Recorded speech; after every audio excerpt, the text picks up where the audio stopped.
Jesse. Branch, what's good? What's good? Yeah, Branch, you got the first one. See, I think that's your first time being first. Welcome, everybody. Hopefully, everybody's having a blessed day. Hopefully, everybody's having a good day. I had to go to my daughter's and my son's friend's birthday today. Have a little fun doing that. Then I've been back. I went on a live stream with Mark Holmes earlier. I was on his little podcast live stream where he does like a Zoom call with a bunch of different Philadelphia, Washington, New York Cowboy fans. What up? What up, Trent? What's good? What's good, brother? What's good? So yeah, I was on that stream before I came here. What up, Glorilla? What's good? What it do? What it do? Witten. Witten. Witten. I'm on live, so don't be yelling. Alright, sorry about that. You're sad, Trent? We gotta find you a way to get yourself into a happy place, brother. We gotta find you a way to get you into a happy place. What up, Daniel? What's good? What's good?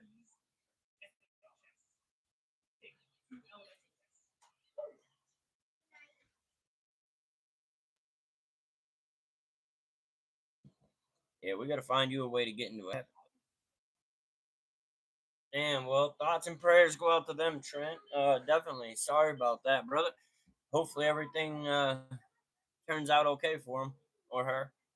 Well, you said nephew, so it's a him. All right, yeah. Hopefully everything turns out for him. All right, and just say a prayer for him and let him do his thing. What up, Easton? What it do? What it do? It's not R.I.P. Trent. It's not R.I.P. yet. I mean, Easton. Hopefully there is no R.I.P. He says he's in the hospital now. Hopefully everything works out. Hopefully everything works out.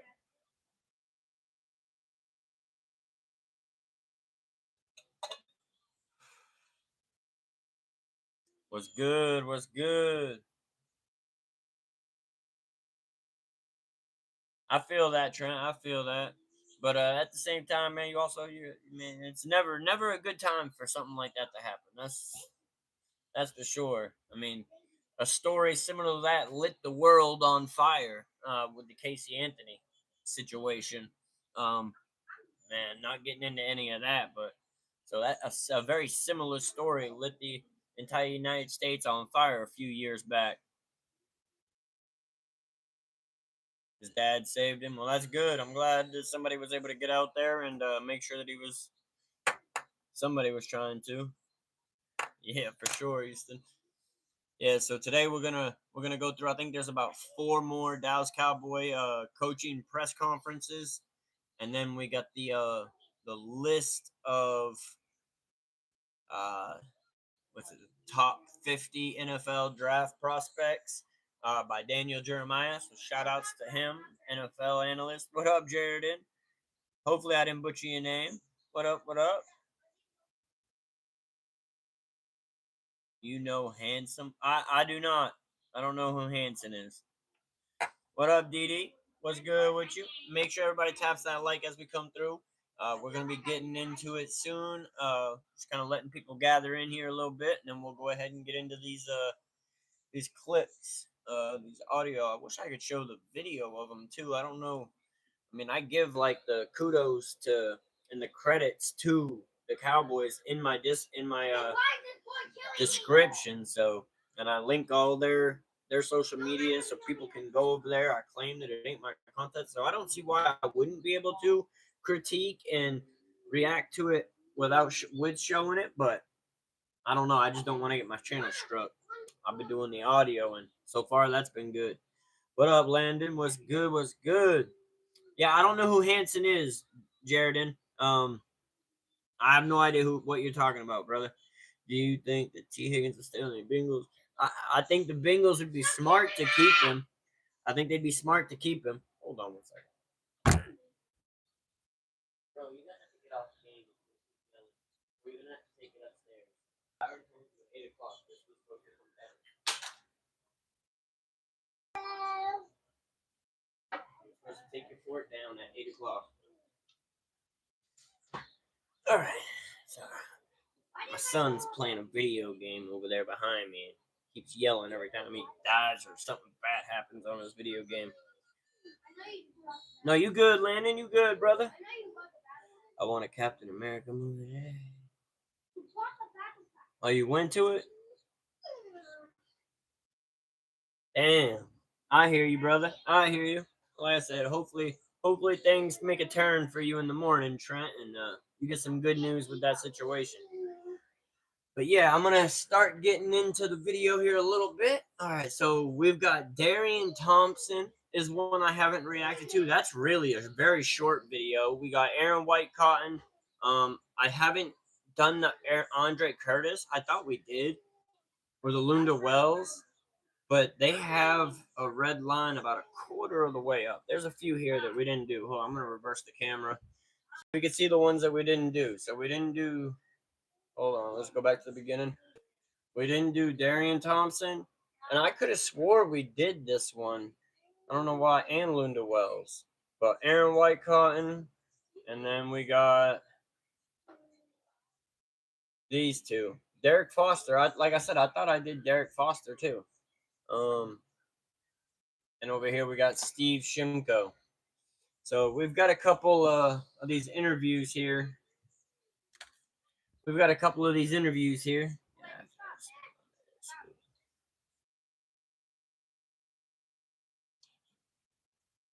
Well, hopefully you get good news before school on Monday, Trent. Hopefully you get good news tomorrow.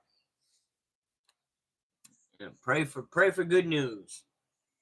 But all right, so I'm gonna go ahead and get into this. I may show some clips of the actual video as well, but I mean it's just them standing there talking, so it's not like we're missing anything. If I ever get into doing like some of the reviews on these game highlights that they produce, those I'll put clips of on the screen. Or really, once I get the new computer, the whole video is going to be next to me on the screen, so it'll be much better in that manner. But we saving for that. Exactly, Trent. Exactly. All right, but I'm gonna go ahead and get into it.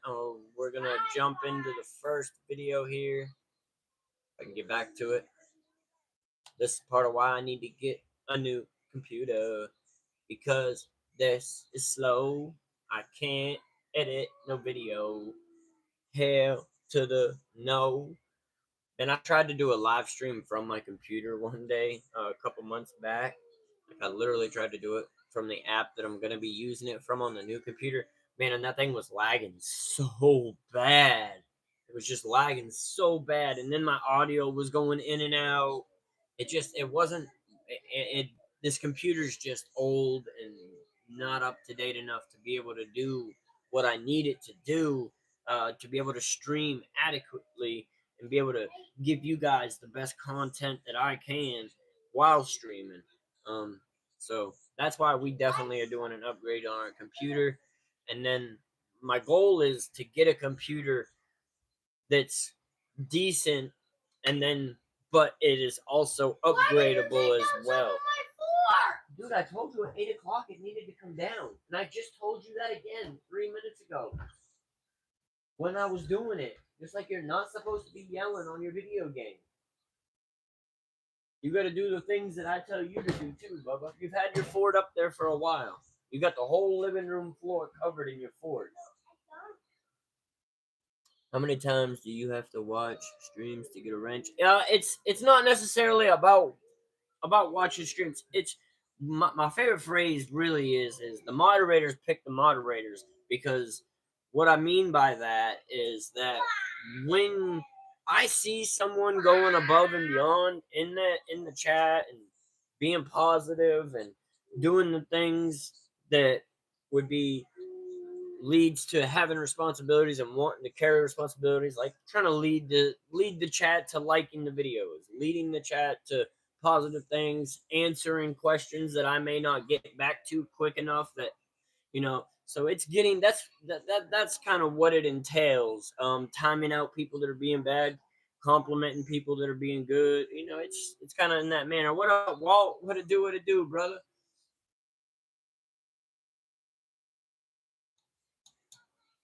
like the screen froze. It just let me click back and forth like 4 times, and then the screen froze. So yeah, I mean, it's not necessarily about how many you're in. It's about being here consistently, being positive, having a good influence on the community. Now, you could still have your fun, because don't get it twisted. You got Nemo, Messi likes to have some fun. Carnage has fun. They go kind of wild sometimes and enjoy themselves. What up, back? What's good with you, brother? What's good with you? All right, literally like this kind of Windows Alt Control Alt Delete. We're gonna bring up Task Mask. What up, Soul? What it do? What it do? Man, my day's been all right today. I can't complain. I cannot complain. I'm here. I'm breathing. I'm doing good. Oh, curve that beat. Okay. What up, Mike? What's good with you, brother? What? You don't want that? Well, hit the arrow.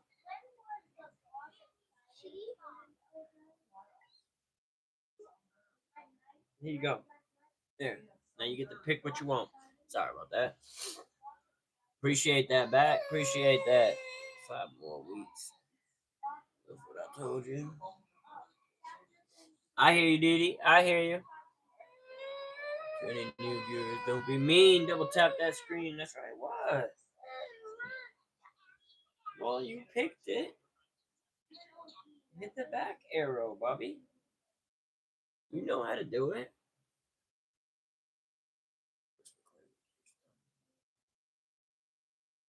What? Oh, what about it? Curve it. Some of my hats I do. Some hats I curve the beak. Some hats I don't. It depends. Man, I don't wear this hat even outside the house, so I ain't worried about it. But yeah, I got hats with curved beaks. I've got hats with bent back. I've got hats with flat. Man, I wear all different styles. What up, Dave? What's good? What's good? Started 2 weeks ago. I got you. Well, I mean, hopefully everything goes as it should for you, Didi. But all right, I'm gonna get into this Daren Thompson video. Micah, you look like you're about to fall asleep, baby. Here, you gotta pick a video.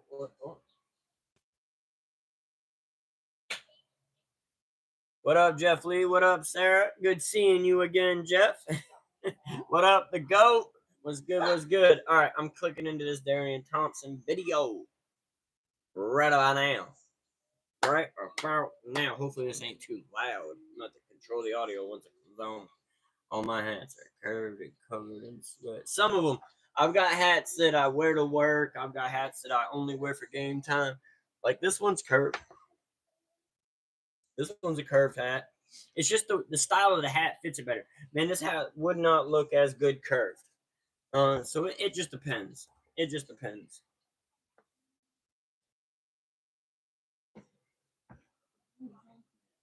Like I said, I've got some that are curved up. So, what up, Steve? What it do? What it do? Yeah, the Cowboys are the worst. I mean, as a Dolphin fan, saying that the Cowboys are the worst team, that does not mean much, Mike. But shout outs to you, brother, man. Hopefully you come in, man. We do a bunch of online tailgates for football events. We do online tailgates here, live stream tailgates for WWE on Monday and Fridays, and the paid live events. I have to go on Derek's live stream. All right, Jeff Lee, we'll catch up with you again. You have a blessed night, brother.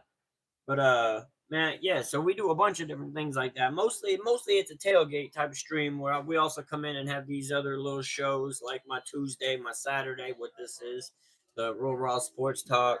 It's just a yeah, man. I'm in that same boat. Last year, my team sucked too. I'm still a Cowboy fan. I mean, I've been a Cowboy fan since '92. So,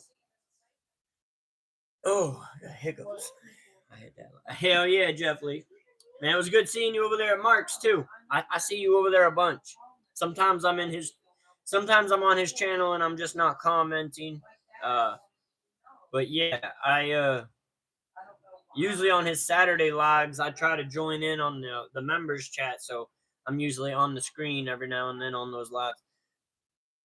Let's support your mic. Hell yeah, definitely. All right, so Daren Thompson, Give It All I Have is the title of this video. It says he's a quality control assistant linebackers coach. He met with the media today to discuss his excitement. Well, not today, but we know what this means. This is a couple days old now. It's literally 2 days old. To discuss his excitement to return to the Cowboys coaching staff for this upcoming season. His first impression of head coach Brian Schottenheimer, the future of his coaching career, and more is what we're going to get into here. All right, so I'm going to go ahead and start the video. Put a Y in the chat if you can hear it just fine, so that I know that everybody's hearing it. All right. We don't have a lot of holdover coaches here, guys. It feels like a lot of new faces still trying to learn where the. We really don't have any holdover coaches. I mean, you can count Brian Schottenheimer and Linda Wells. You're silly. Be careful. You're gonna knock your fort down. But yeah, we don't have a whole lot of stuff is right here. You feel like you're one of the veteran guys here, just on the staff. Yeah, I do feel like a veteran guy here. First and foremost, very thankful for the opportunity to come back. Like you said, not very many of us are still left on the staff, and going from playing to coaching here. I've been here for going on 8 years now, 9 years. So I do know a little bit about the building. So he's been in the Cowboys building for 9 years. He's taught 8 years, going on 9 years now. So he's been around Cowboy facility. He actually kind of looks a little bit like me with a beard. Hold on. Kind of looks a little bit like me with a beard. But yeah, I guess he's been in the belt. I haven't really ever heard of Daren Thompson. I remember him when he was a player, actually. Daren Thompson used to be a linebacker for the Cowboys at one time. Actually, I don't know why that name didn't click when I first read it. The more I think about it, I remember him being a linebacker for the Cowboys. What up, Mr. Beast? What it do? What it do? Fully recovered. That's good. That's good, Nemo.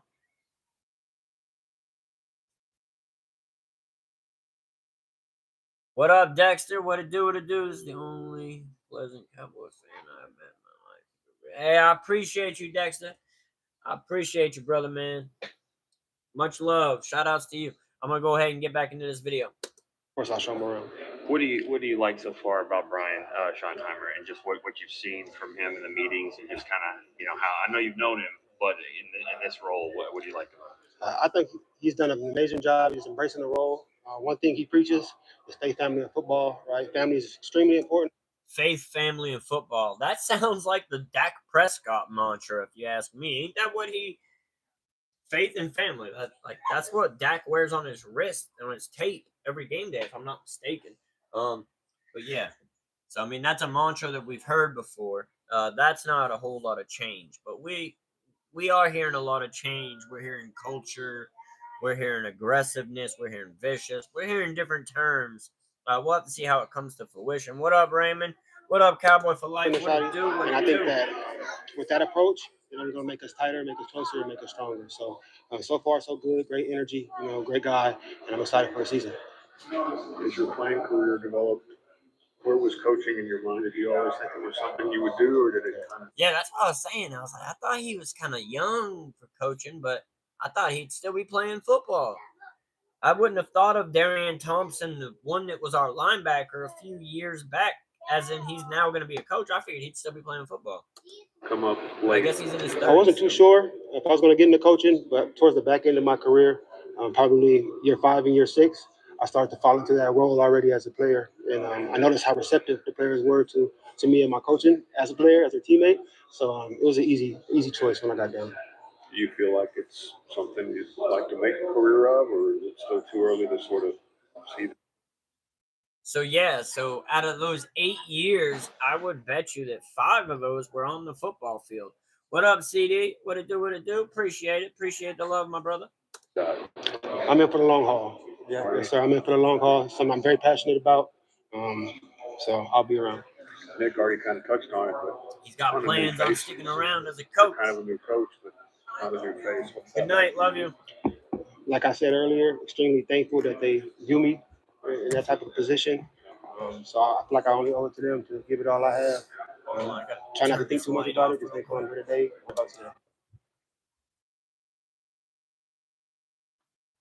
Damn lights messing with my aesthetics. Hey, and shout out to everybody in the room.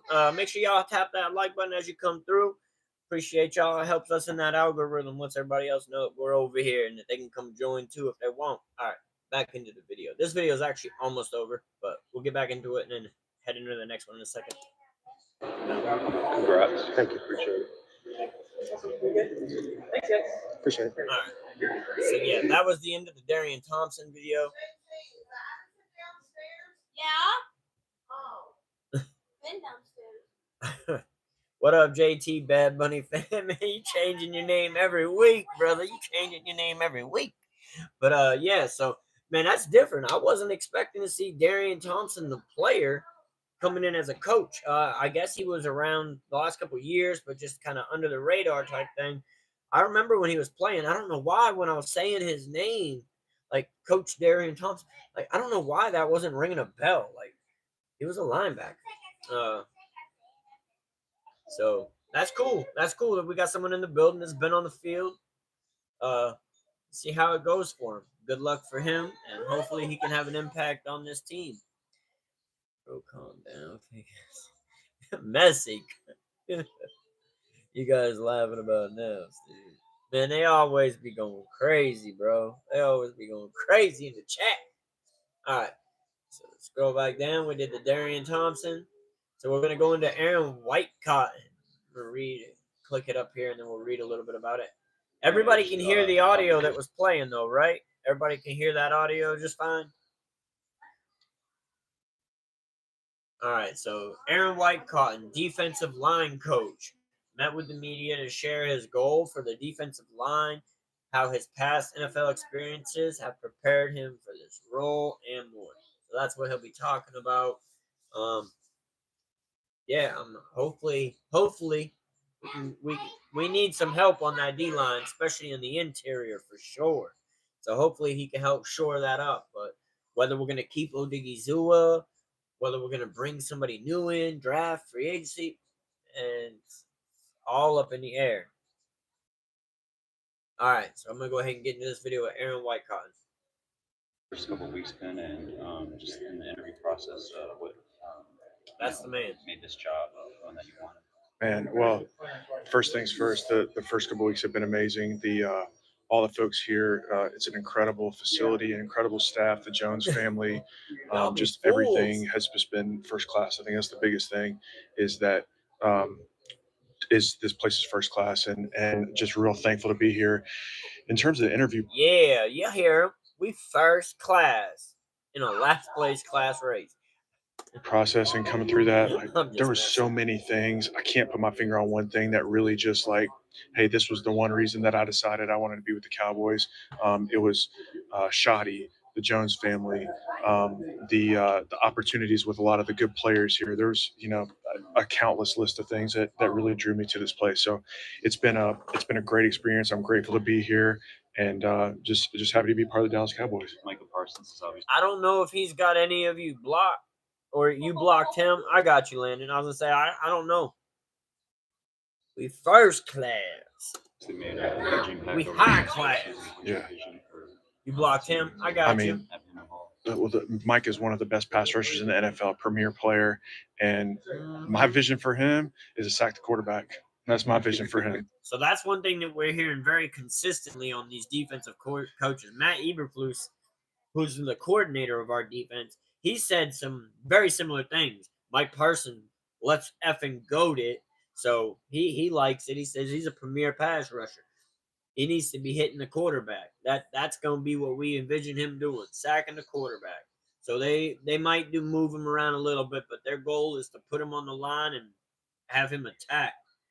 And hopefully the front four will be able to get pressure so that the linebackers can kind of contain and the DBs can cover.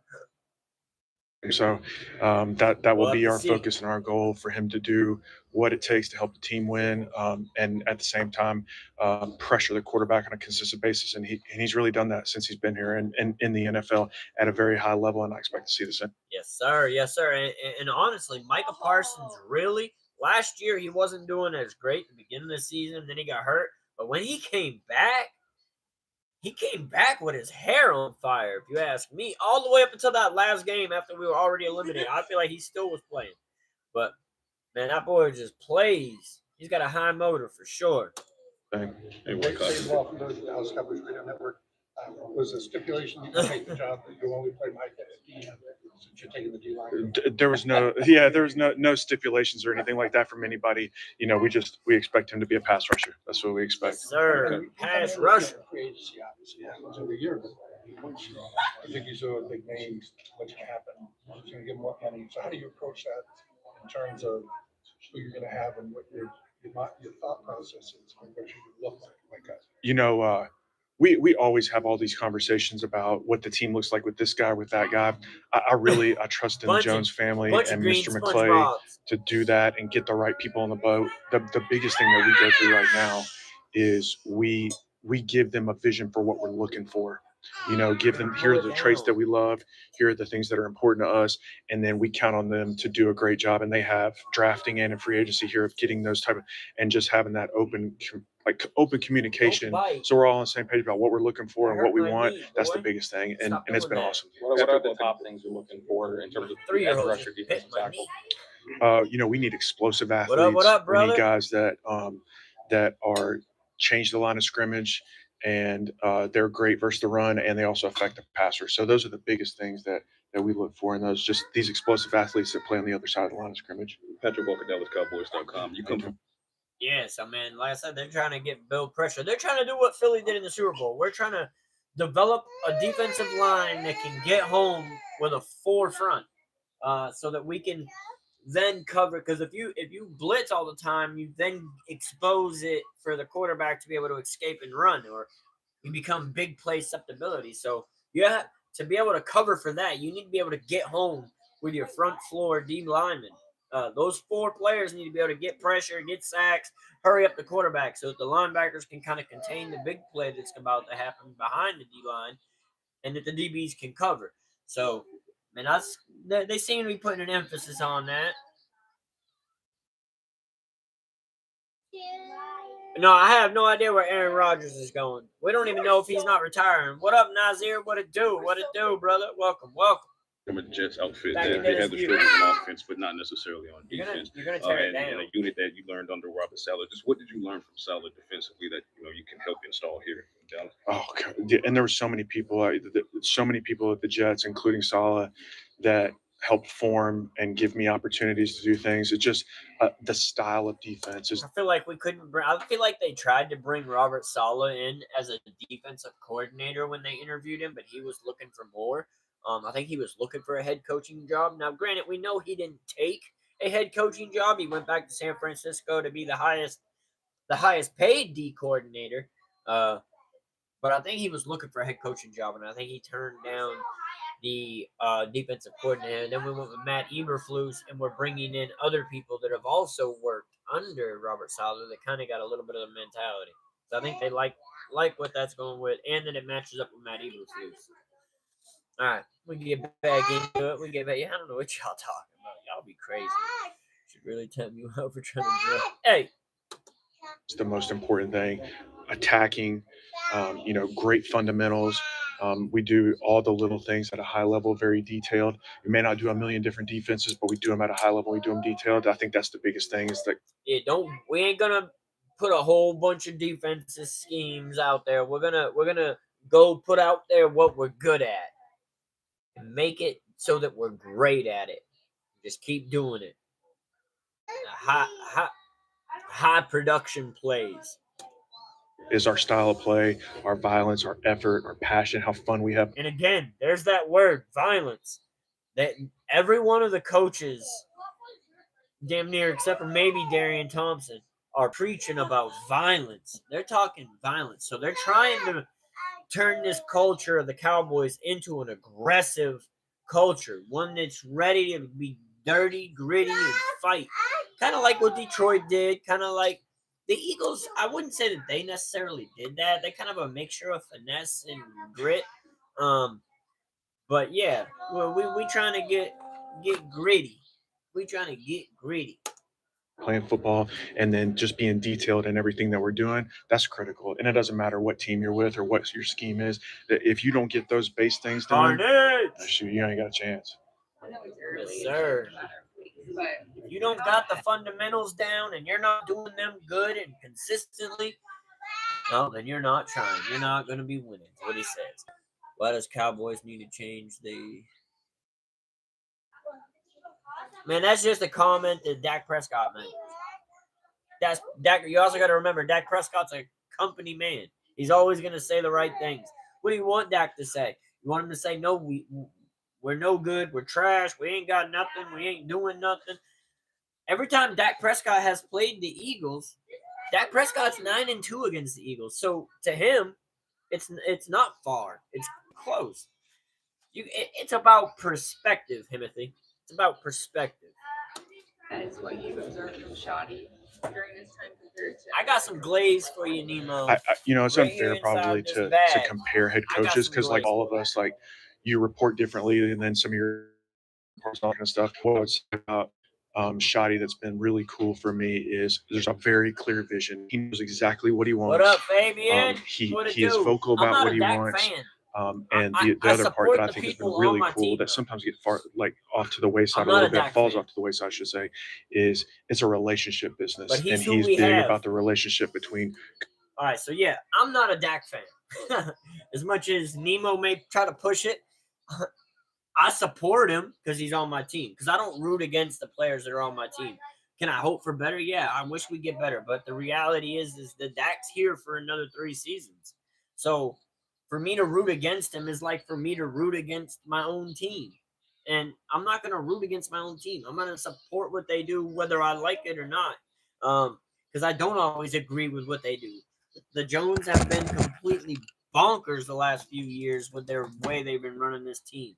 But I'm going to support who they put out there and hope for the best. And that's just the way it is. All right, I'm going to go back a few seconds on this because I got caught up talking and I didn't hear part of it. All right. About Shoddy that's been really cool for me is there's a very clear vision. He knows exactly what he wants. He is vocal about what he wants. And the other part that I think has been really cool that sometimes get off to the wayside a little bit, falls off to the wayside, I should say, Sounded like he said it's a fart relationship off to the business. wayside. And he's big about the relationship between coach to coach, player to coach, coach to player, everybody in the room. That's another thing that they are preaching a lot this offseason is relationships. They want the team and the coaches to all have relationships in and outside the locker room, which I think they should. They should build that brotherhood. They should go out and have events and do things. Go bowling with, different offensive groups or different defensive groups. Go bowling. Or all of them together as a big party. That's a lot of people, though. But you can go out as different groups that you play with, like your D-line, your linebackers, your DBs, your O-line, stuff like that. You can go out with the different groups and help build those relationships, and you can mingle different people into different groups. Like the O-line and the D-line go out. All right, so the tight ends and the linebackers go out. They can mingle it like that to help build those relationships, to create that culture and camaraderie where they want to play for the man next to them instead of out there only playing for the name on the back of their jersey. They got to remember they playing for the name on the front of their jersey and the back of their jersey. Now, if you play your best for the name on the front of your jersey, the name on the back of your jersey is already going to get its credit. So you don't have to go only for that. You mainly want to go for the one on the front. You think Jaden Fox? I give rookie quarterbacks about 3 years before I put a stamp on what I think they're going to be. That's what I do. I think he had a phenomenal rookie season. I think he shows a whole lot of promise. I think he could be a great quarterback one day. But we've all seen, a quarterback come out, be a rookie, ball out, and then fallout. So I give them 3 years because usually that gives them the time to transition and develop fully into who they're about to be. Obviously, being a quarterback is the only position on the field where, like wine, it gets better in time because they learn and develop and understand the game at a much higher level the longer they've been there. But they're fighting their their youth. They're fighting the father time. So it's a mixture. They get better as they get older, but they also lose some of. So it's weird. But I give them about 3 years. Washington, your last Super Bowl is on VHS too. I don't know if you're you said JD5. I'm imagining you're a Washington fan. Your last one is on VHS too. Y'all just happened to make it to an NFC Championship game more recently than us. Until you made it, we were both right there. Now that you've made it to the NFC Championship game, there's a 15-year window between the Cowboys and any other team that has seen the championship game. All the other teams, except for the Cowboys, have seen championship within the last 15 years. The Cowboys have not. But that's the championship game. That's not the Super Bowl. I don't know about all that, Nazir. I don't know about all that. You're a Giants fan. so, man, why you got me over here trying to rate JD5 and you ain't even a fan of his team? All right, we're going to get back into the video. Our weight staff, our training staff is that being a cohesive unit and everybody having a great relationship with one another because we're a team and we can't do this without any of it. It doesn't matter what I do. Nobody knows. The people around. The NFL stands for not for long. So everybody that's winning, they got to remember, it's not going to stay for long.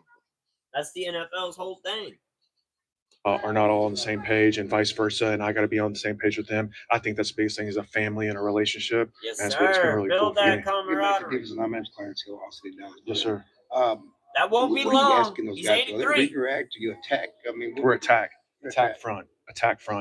So what you're Attack. seeing from us in San Fran and with the Jets, we're attack front, and I want those guys to play on the other side of the line of scrimmage and get after people and play hard. That's Yes, we want to play hard, great effort, great violence. Man, great I see passion. you a guy like over Miles there. is not about occupying blockers, it's about getting upfield. Yeah, well, and I'm excited about Mozzie. I'm excited about Mozzie. Mozzie's So he's actually, him and Matt Eberflus have both said this now. They're excited about Mozzie. I don't know if it's the challenge to get him into being a better defensive tackle. I don't know if that's what they see or if they actually see traits that they feel that they can train up to make him be a really good, productive DT. Now, I will say Mozzie had a much better year last year than his prior years. But, it was above all probably still around the average mark or just below. And then some games he was just above the average mark. But Mozzie's been one that they've struggled with for real. a explosive athlete who has like good length and all these kind of things. He's a great kid. It's crazy, let's cut this guy loose and let's go have fun with it. I think Mozzie will do. So they're gonna just take what he's good at, making him a wild man, cut him loose, and just go at it. Hopefully that doesn't result in a bunch of penalties. A great job in this front for us. You talk about effort being important for what you want to do. Is effort something you think you can coach out of people, or does that need to be a trait they already have? I think there's a combination. You can. I think you can teach effort, but I don't think you can teach motor. Like if you either have a high motor or you don't.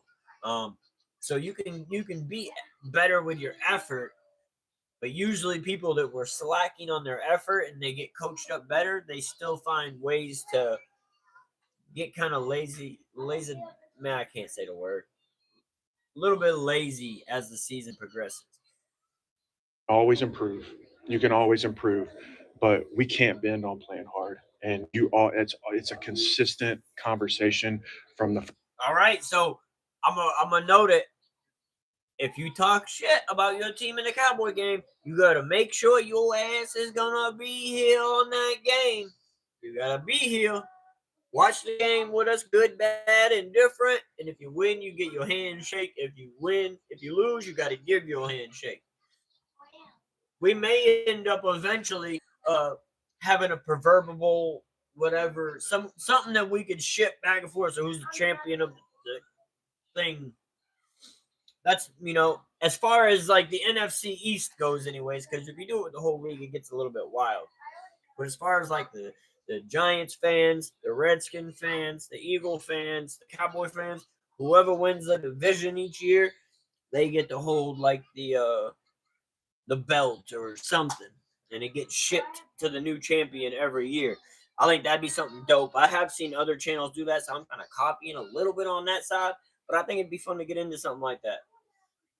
So we'll just have to see. But I'm going to finish this interview. It's almost over, and then we'll get into the next one here. Pretty soon, we'll start talking some of the draft prospects and everything else. You think the Pats will be good next year? Man, Mr. Beast, I don't know about all that.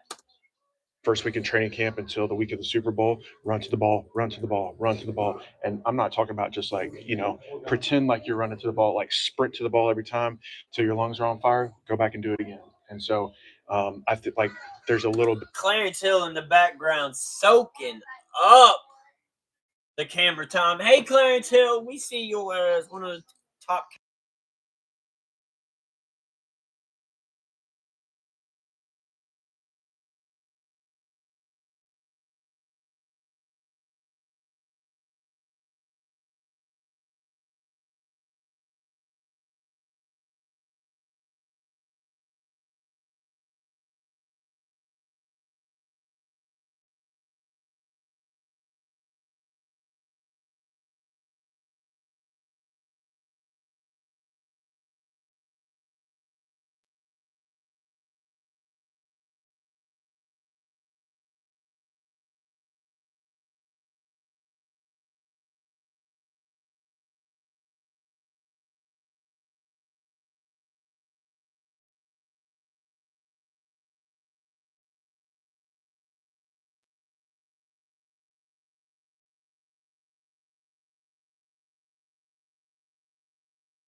How did it get muted? How long has it been muted, guys? How long has the mic been muted? Have you guys been able to hear me recently? Because I've been talking for a minute, bro. They said, all right, good. I was like, I hope this thing ain't been muted. Man, I got to go back. Crazy work. Crazy work. What up, Miss Pittsburgh? What it do? 2 years, 2 minutes. I got you 3 years. Come on now, Landon. 2 minutes tops. All right, cool. All right, well, we about to bust down and get into this next interview over here. Steve Shimko. Title of the video is Improving Every Day. That's what I preach. I preach similar things. I preach make yourself better. 1% better every day. That's all you got to do each day. Just be 1% better than you were the day before. What up, Santos? What it do? We're getting into this Steve and Shimko. All right, we're going to read the description here before the video starts. I said before the video starts. Don't you start playing before I say. Come on now.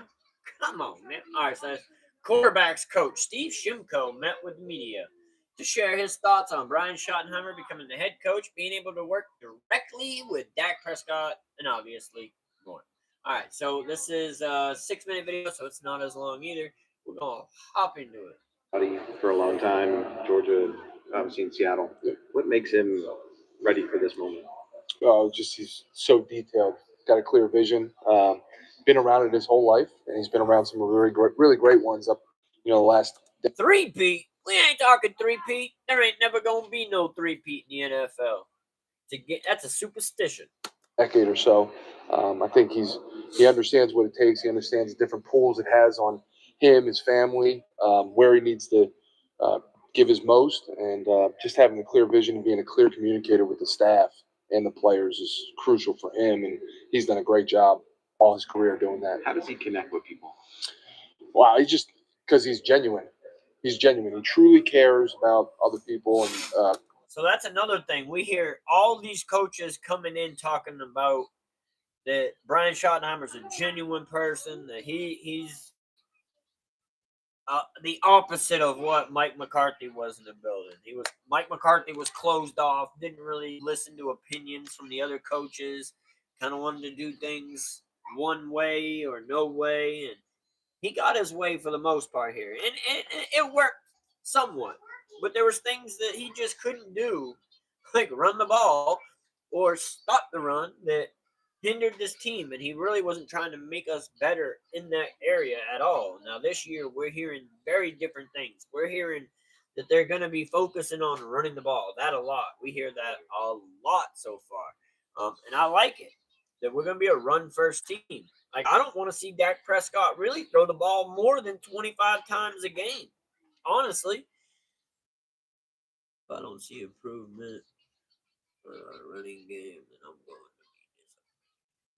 be disappointed. I mean, with the coaches they picked, Taylor, with the coaches they have brought in, we should be able to. Now, it's going to be very dependent on what we do in the path we take with how we pick up players, free agency and draft, or unrestricted or undrafted free agents. The Cowboys always dig into the undrafted free agents. Every year, we pick up like 10 of them for training camp. They go wild in that area. But yeah, it's crazy. Yeah. I mean, y'all probably aren't even going to repeat, but there ain't no such thing as a three-peat in the NFL, Birds. Come on now. Many teams have tried. All teams have failed. Pats failed. Cowboys failed. Chiefs failed. And I'm sure there's many more. I think Steelers failed. I just don't think it's happening. I think that's a hope and a dream in the NFL. I think a three-peat is a hope and a dream. Especially in the modern day NFL, it's not designed for teams to be able to repeat. It takes good team planning and good everything to be able to repeat like that. The Chiefs have been very lucky. The Eagles have been great. They've been great over the last few years too, but it's just hard with the amount of revolving pieces on each team to make it each year. So a three-peat, I don't see it happening for a three-peat. You can't do that, Eagles. You guys haven't even had an opportunity to three-peat yet. Come at us, Eagles, when you have an opportunity to get your own three-peat. Because you ain't even had your own opportunity yet. You can't talk shit about someone who had an opportunity when y'all ain't never had an opportunity.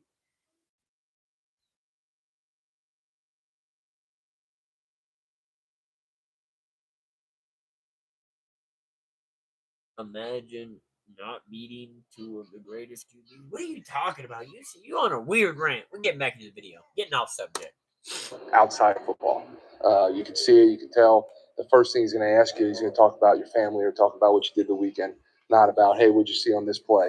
So it's genuine, it's real, and it's something that you can feel as on the other side of it. That's good. Build that culture, Dallas. Yeah. Okay. Yeah. What about him makes him ready to be for this role? Yeah. And on the updates, because Messi, he's been around it his whole life. appreciate He's got a clear vision. He's a clear communicator, and he's great with relationships. He knows what it takes. He knows what he needs to do. So he's ready for this. He's been ready for a long time. How excited are you for your role to work with Dak, work with quarterback? How excited are you for your role to work with Dak, work with quarterback? Oh, ecstatic. Dak's an awesome guy. You guys know him. Ecstatic to work with Dak. Awesome dude, leader, incredible work ethic, very, very clear communicator as well. He and I have a great relationship. When he was injured, we actually sat in the box next to each other every game. So we've had some good conversations, good talks. Not recently, obviously, looking forward but to I've getting to still work with him a seen little bit more. Super Bowls. I How still many got to coaches watch on and the witness. staff, including you, who've had some play calling experience, offensive coordinating experience? How important is that? They've won it 5 You know, times. I think when I became a coordinator Y'all for the first still on time your calling second it, one. what shocked me the 60 most is years how much in. stuff comes across your desk At least that we had 5 doesn't in really that come across your 60-year desk when span. you're a position coach. Y'all, we got So I 2. think having that experience and understanding, trying to keep some of that stuff off Clayton's desk is going to help him do everything he needs to do to get the offense moved in the right direction. So I think that's the biggest thing for previous play callers, coordinators. What can you do to make Dak better? we're just getting the start of this thing. He says Dak's been prepared for this for years. Like, he just been waiting for the right coaches to come in for him to be his best. I don't know about all that. He had a great season on that MVP season where Lamar stole the MVP from him. I don't care what nobody says.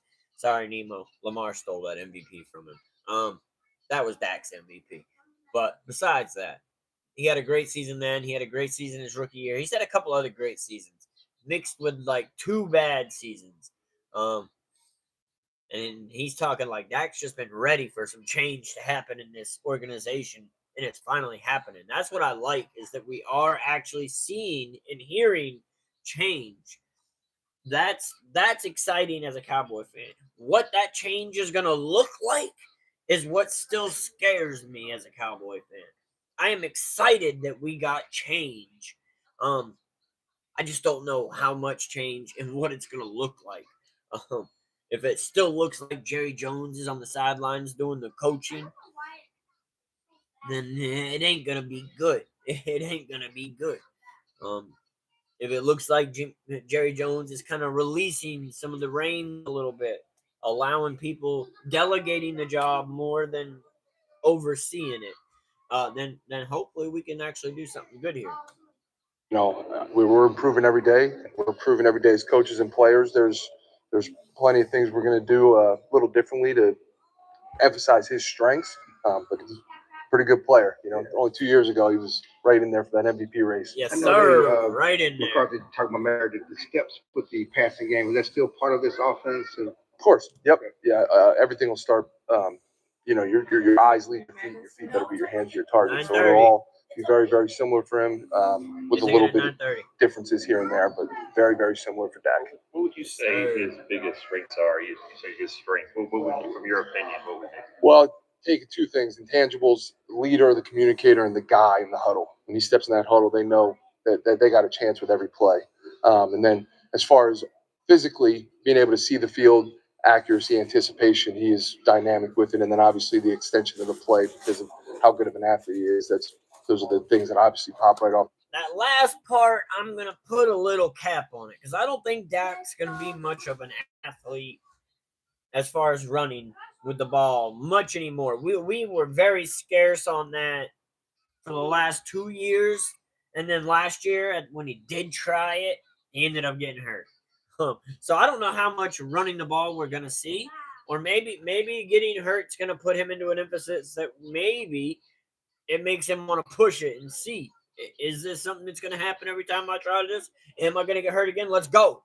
It can either make you go 100 to push yourself, or it can make you fall back and kind of cower off. I feel like he's probably going to be more of a pocket passer and take more of the fall off of the running, but we're yet to see. So that's your opinion, Carnage. I think he's had a good season. He's had a great season, and he's had good seasons, and he's had a couple bad. Wow, that's a good question. He's had a mixture.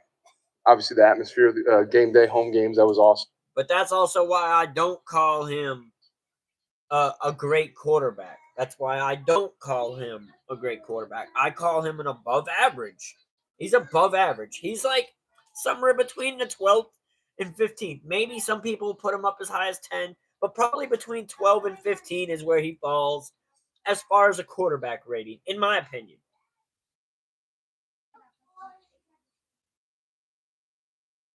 I don't count yards. Why would I count yards, Carnage? Hey, get over here, kid. You know what? Oh my God. They told me over and over again. I hate them.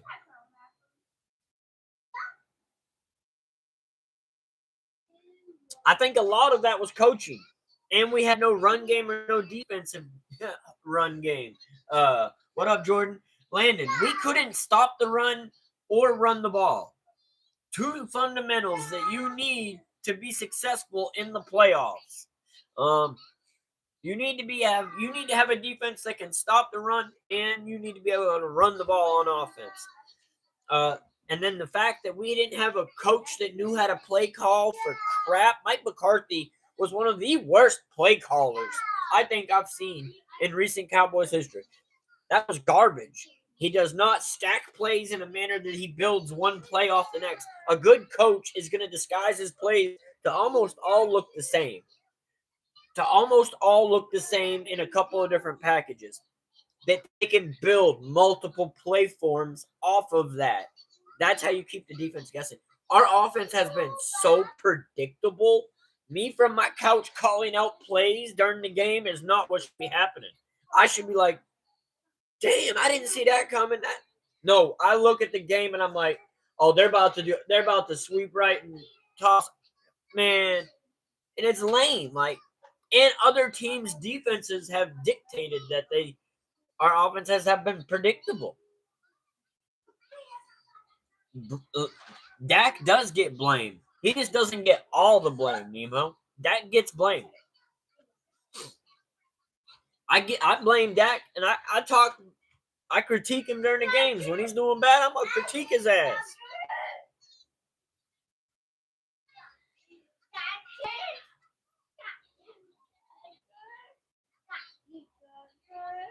No. There was a mixture of different things. We should have been able to win that game. You talking about the San Francisco game. We should have been able to win that. That was some bullshit. But a lot of that was play. Who was calling the plays for that?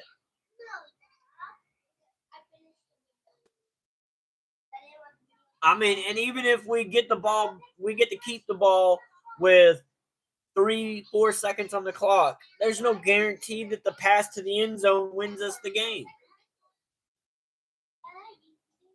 Because weren't we down by 4? We couldn't go for a field goal. Sure.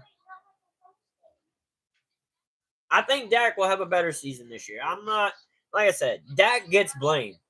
I blame Dak. I blame the shit out of Dak. You can go back and watch some of my videos. You guys forget. You came in. A lot of y'all came in after Dak got hurt.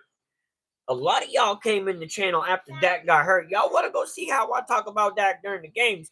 Go back and watch some of the games. Me reacting to some of the games. Hold on, baby. Why are you putting a fork up there? Go back and react to some. Go check some of those reactions before when Dak wasn't hurt. I'm critiquing the shit out of him.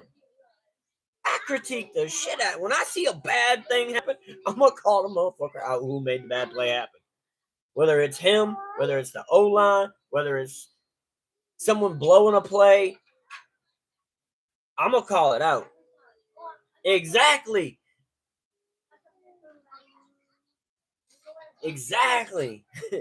Most of y'all weren't here. Most of y'all didn't come until the Detroit game. And Dak was hurt the following week. So a lot of the community that has grown, I am so appreciative. I thank all y'all. I love all y'all. Y'all are all amazing. But y'all didn't really get to see me critique Dak because Cooper Rush played most of the season. Dak only played week 7, I think, maybe week 8. And Detroit was what, the week 6 or 7 game? And like that's when all of the exactly, Birds. Exactly, bro. Like, what up, Mila? Sorry, I didn't get to you, girl. Welcome. But yeah, like most people that are like, you go talk to Pat in the chat and ask him if I'm a Dak Prescott fan. Ask Pat in the chat if I'm a Dak Prescott fan. He'll tell your ass that I'm not a Dak Prescott fan. I'm not a Dak Prescott fan. There's been many times where I'm like, bench his ass. I've said it in many of reviews. So, if I'm a big Dak supporter, now Mark Holmes, if y'all go check out Mark Holmes, shout out to Mark Holmes. That's the channel I was live on for a Zoom call live before I was here. I had just came off of the Mark Holmes Saturday members podcast. What up, Quick? What it do? But yeah, are you out, Landon? You have a blessed night, brother, man. Catch you on another one. But yeah, man, I'm very critique of all of the players, all of them, even the ones I like. I call like even Trayvon or CD. I call their ass out too when they do something that I'm like, yo, that was a little sus, brother. You look a little weak on your effort. You look like you quit on that play. I'm going to call their ass out. Ain't nobody above that. I ain't going to glaze no other man. I give people praise when they deserve it, and I give people shame when they deserve it. See, I think it might have been that game. It might have been the Detroit game. I couldn't remember. I knew it was either that week or the following week. I'm gonna get back. I'm gonna get back into this Steve Shimko video because we're getting a lot off subject. We good, the Daniels. different types of quarterbacks you have. You see a guy like Dak, you see a guy like Cooper, both really good, leading their own way. Just being able to see them take full command of this place is really cool to watch. And what do you feel like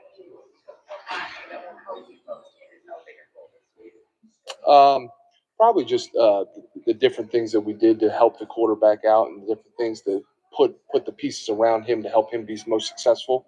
That's what they need. Too much in the scheme. That's what they need to focus on. That's what the Cowboys need to focus on. Putting the pieces around Dak that are going to make him successful. They need to put pieces around him that are going to help him be successful so that he can be the best version of himself. We do not need to rely on Dak Prescott's arm. If he's throwing the ball 30, 40 times a game, that is a bad sign. That means we are not playing the game that we should be playing, which is run first. So, yeah, man, I'm going to be very critical of him whichever way it goes. Is CeeDee Lamb with shit? I don't know what you're asking, Jordan. But really, really along those lines. What conversation do you have with Dak in the offseason we have in those kinds of things? There's been definitely communications, more of just getting to know each other more on a personal level and just as people, so he understands where I'm coming from, I understand where he's coming from, and we have that natural communication and that open dialogue. How do you think having the year with Shotty went to in this role? Yeah, so I've been with Shotty. 2015, I was with him at Georgia. 2018 and 19, I was in Seattle. And then last year, kind of reconnected. I think the biggest thing for Shotty. I'm going to go back a couple seconds here. Georgia, 2018 and 19, I was in Seattle. And then last year, kind of reconnected. I think just the biggest thing for Shotty and I is we've been together so long. We've known each other for so long that, his vision and his direction between him and Clayton is going to be emphasizing that quarterback.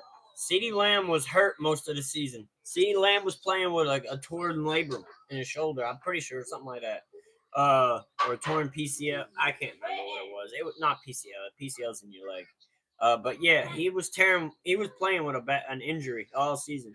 It says you're on JFF, you a lie. Room, and I understand how they communicate and what they want to see. I guess just rephrasing. Yeah, 101 receptions is good. He broke 1,000 yards, but he didn't have a CeeDee Lamb year. I think he had an average like year. I say, players and coaches were growing and getting better every day. So I think just the different experience he had over the 4 years that we were apart, and the different experience I had, and how they mesh and how they fit off of each other is the biggest thing. Evaluating quarterbacks coming into the draft, how much you evaluate those workouts like the combine and the Senior Bowl? What's up, James? Congrats, brother. Congrats. Yeah, I would say everything is evaluated, even evaluating the decision of what he does and what he doesn't do on the combine, pro days, and stuff like that. Obviously, the tape is the number one thing we want to see. We want to see a productive player and guys what they're doing in crunch time in the game. But we evaluate everything, and we will continue to do that. And every decision that is made, everything they say, is always being evaluated. Yeah, evaluate everything. Draft quarterback late or whenever, and a young quarterback. Ross, did you have a veteran guy? He's not going anywhere. I don't know who called CeeDee shit. Yeah, he's a top I think it's different with every part of it. I'm going to let Will. Jerry Jones is dumb if he overpays Micah Parsons. Micah Parsons is asking for not a top paid contract. He's saying, don't pay me top of the market.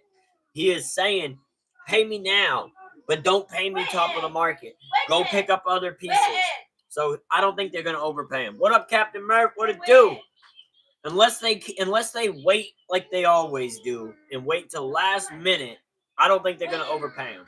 If they pay him like they're supposed to, which is anytime now.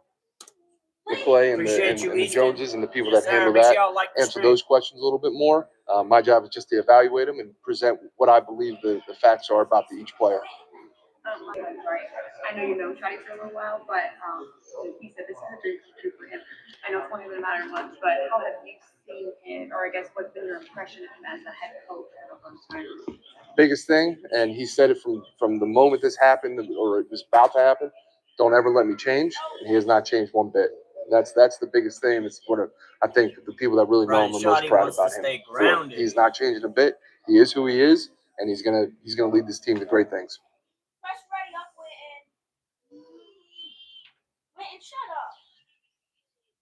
All right. So we are out of the Aaron Whitecott, or not. Yeah, Steve Shimko video. If I'm not mistaken, there was one more, and then we're going to start talking about some of these draft prospects. If I'm not mistaken, there's one more video. You look like dog All right, water. hold on.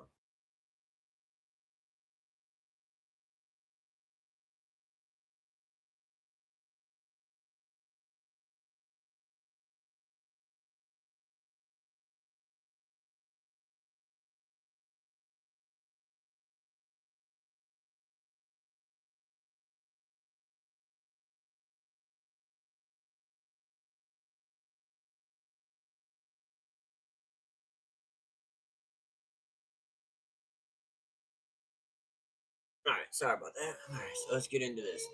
Derek Foster is the last interview. Yeah, listen, I'm extremely excited and grateful for the. I'm going to read the little bio. It says Derek Foster build relationships before football. And where it says running backs coach Derek Foster met with the media to share his excitement for his role, attributes that make a good running back, and the importance of building a genuine relationship with the players. All right.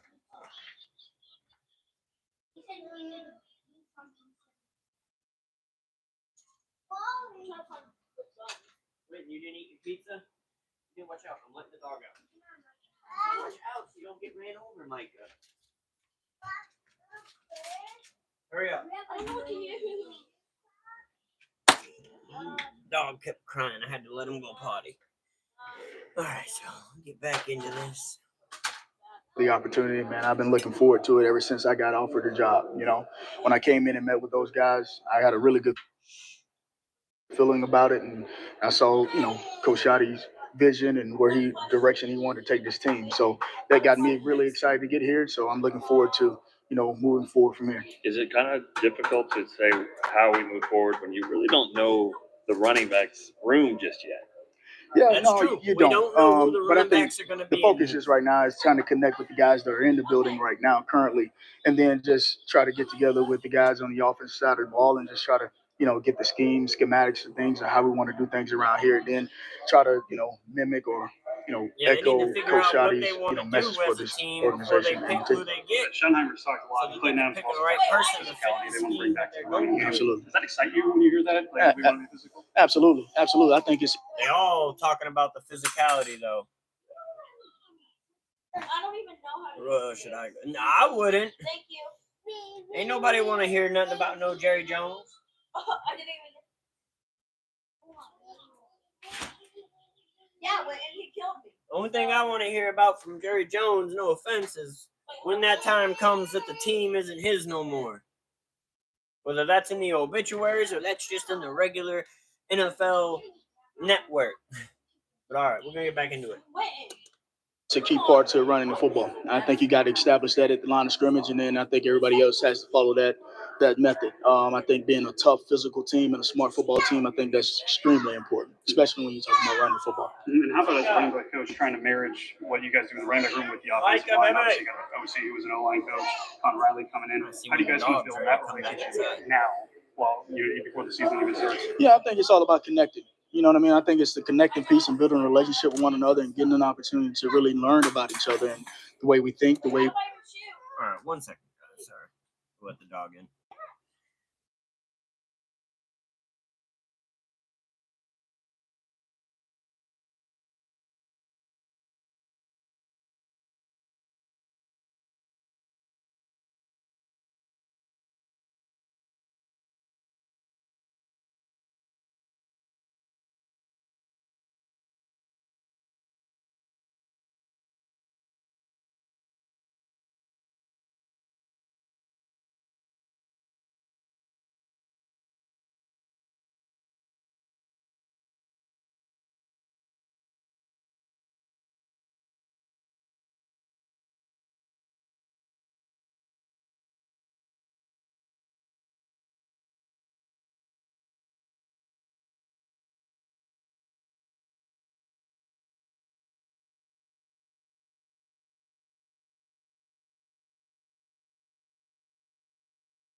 All right, sorry about that.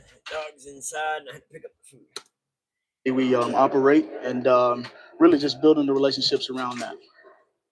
You coached Kamara and you see obviously not the same back as Deuce Vaughn, but when you look at guys, they come in all shapes and sizes. Could you just talk about like your philosophy when it? If I'm not mistaken, he came from K-State, where Deuce Vaughn is from, which I hope that's not a sign that we're going to use a lot of Deuce Vaughn. Also where Cooper Beebe was from. So, hopefully the continuity can help. Can't hurt running backs, right? and the different things they can do. Yeah, I think the biggest thing when it comes to running back is a smart, tough, physical. Yeah, the only thing I want to glaze him with is a layer of dirt. Come on now. Football player, a guy that understands exactly how the blocks are set up, has really good vision, really good foot quickness, and understands the lanes and the areas that he needs to be in, and also in the protection also.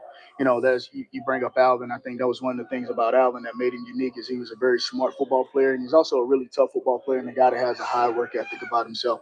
And I think, any runner that wants to be really good in the NFL carry those types of traits. What are your thoughts on Rico Dowdle, the team's featured back this past year? I know he's set to be a free agent. What are your thoughts on him? Yeah, from what I've studied on him and watched on some film of him, man, I think he was very physical and very tough. Downhill runner, seems to make yards after contact, always falling forward. Had really good vision and really good instincts in between the tackles, and he always found a way to find the lanes. Now, that's what he just said about Rico Dowdle. With Rico Dowdle, I'm not opposed to bringing him back, but he needs to be like the change of pace back. He needs to be like the backup back. We need a running back that can be more big play ready or have more explosive plays. Rico Dowdle can run the ball just fine, but I just don't see him having the explosive plays, and he's an older running back at this stage in his career. We talked about being physical, but you also mentioned they got to be smart. When people think physical run game, they think just ground and pound right down the middle. How do you incorporate intelligence in a physical running game? Yeah, I think it's all about understanding the blocking and the schemes of what we're doing. And I think that goes into the classroom once I teach those guys exactly what we're trying to get out of this play, and Clayton and Coach Shotty getting in front of the team and explaining exactly what we're trying to look for on this particular run play. And guys just taking a deeper dive in the film room. Once we get in the classroom, we just do a deeper study to understand exactly what is this play in particular and what are we trying to get accomplished. You had Austin Eckler with the Chargers. What do you remember about when Eckler, obviously a guy that kind of came out a little bit of Western Colorado, I believe, out of nowhere. What do you remember when he turned the corner, and how did he turn the corner, and can you kind of take that and coach your other running backs with that? Yeah, Austin, when I got with the Chargers, man, Austin already had a work ethic and a mindset that he really wanted to be really good. And so some things that he really took pride in is how he practiced. And I think that starts with his preparation. And it wasn't just on the field, it was his preparation off the field as well. The things that he did with his body, how he worked in the weight room. And then I think it transitioned in the classroom, and he took pride in how he studied, what he wanted to know, into the details of the run game and the pass game and the pass protection. And then it just exemplified itself on the field. And so when you're able to carry that thing from, like we say, from the classroom to the field, I think that's important. That's some of the things that he done. Maybe we should go to NBC5. How do you get the trust of the running backs? Because some running backs in the past have felt like maybe the position coach wasn't the guy. I can tell you, it's actually nice just knowing that we're going to have a running backs coach. Last year, we didn't even have a running backs coach. We had an O-line guy trying to teach the running back how to coach, but we didn't even have a running backs coach. Mike McCarthy just upgraded one of his buddies from the O-line to the running back room. But, like, if you've never been a running back, never coached a running back, you've only been around them, how can you coach the running backs? You don't know what the running backs need best. So, like, how can, that was just bonkers. So I'm just glad that we have a running back coach this year at least. Guy that we they could know, always Gardo. lean into, could A help big them, bowl of soup. We know. understand the positions. How do you go about getting them the trust and knowing that, hey, I know what I'm doing? The big bowl of Yeah, shit soup. it's all about, and it first starts before football. It starts with building a relationship before football. I think, and I had an opportunity to get on the phone with some of these guys and kind of just talk with them a little bit. And some of them, they're eager to get to football, like, hey, what are we going to be doing and all that kind of stuff. And I put that stuff on pause. I think it's about building a true foundational relationship of getting to know one another. Them getting to know exactly me, my purpose of coaching, my passion for it, and then me getting an opportunity to know their passion, their whys, why do they want to do this, and things that they want to really get good at. And I think we maximize that before we even get to the X's and O's part. So it's really about building a relationship of understanding each other, and I think we can go from there. Calvin Watkins, Dallas Morning News. Again, big emphasis on relationships. We're hearing that a lot. You have been a running back coach before. Did that also kind of help? Was that gap with some younger Facts, players, Gardo, veteran players? facts. Hey, I know what I'm doing, and that can also build trust. Yeah, absolutely, absolutely. When you're able to kind of just give your past experiences and share with them, because some of them ask, obviously. Obviously, we didn't have as much technology as we do now, so you can't try to go back and kind of look and give those examples. But you do share your experiences with those, and I think that kind of helps as well. You can't take one thing from one city and bring it to the next like it's gonna work. You can bring the idea and hope that the concepts work, but you can't expect one thing from one team to work on the next. That's why. What up, Astro? I don't know how well Ben Johnson's gonna do in the Bears because just because he was good with the Lions and the personnel he had in the Lions doesn't mean he's gonna succeed with the Bears the same way. And he wasn't the head coach. Going from a position coach to a head coach, that's a big step, and a lot of coaches aren't good when they go to the head coach role. Like, I honestly think Dan Quinn's a better defensive coordinator than he is a head coach. I think that Matt Eberflus is a better defensive coordinator than he is a head coach. Kellen Moore, we may find out that he was a better offensive coordinator than he will be a head coach. These are things that are real. So, I mean, that's kind of how it happens. Hell yeah! Shout out to you, brother, man. Shout out to you from Chile. Appreciate you coming through, brother, man. Make sure y'all tap those like buttons and hit that subscribe if you haven't already. We're gonna get back into the video.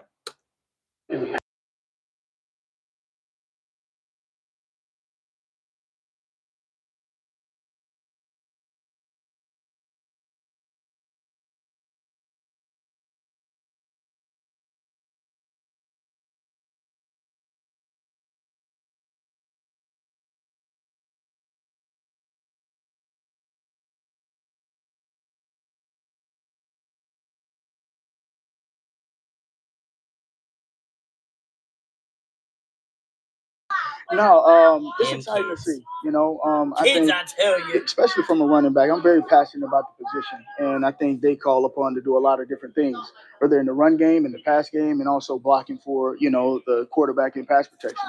I think you got to have. We missed this section of this because I was. Hey, it's time to get in there and chill. You stretched your blanket out. Oh. You guys need to get off the game. He's just yapping about what happened. It's time to get off the game. It's 9:30. It's medicine med time. All right, so we'll rewind it back here just a little bit. No, you weren't letting me. And we'll play from here because I know having to be a parent over here kind of made us lose track here a little bit. I think they call upon to do a lot of different things, whether in the run game, in the pass game, and also blocking for, the quarterback and pass protection. I think you got to have that type of pride at this position. It is, and I don't think you just stick and plug anybody at this position. I think it takes a special. Exactly. So that's why they can't just stick and plug a player at this position. That's why we need to know the concepts and type of team we're going to be running so that we know what running back is going to fit this scheme. Whether that's Genty, whether that's Henderson, or anybody. However, special guy that takes pride in all three phases, all right, to be really good at his craft. And Derek Patrick Walker, DallasCowboys.com.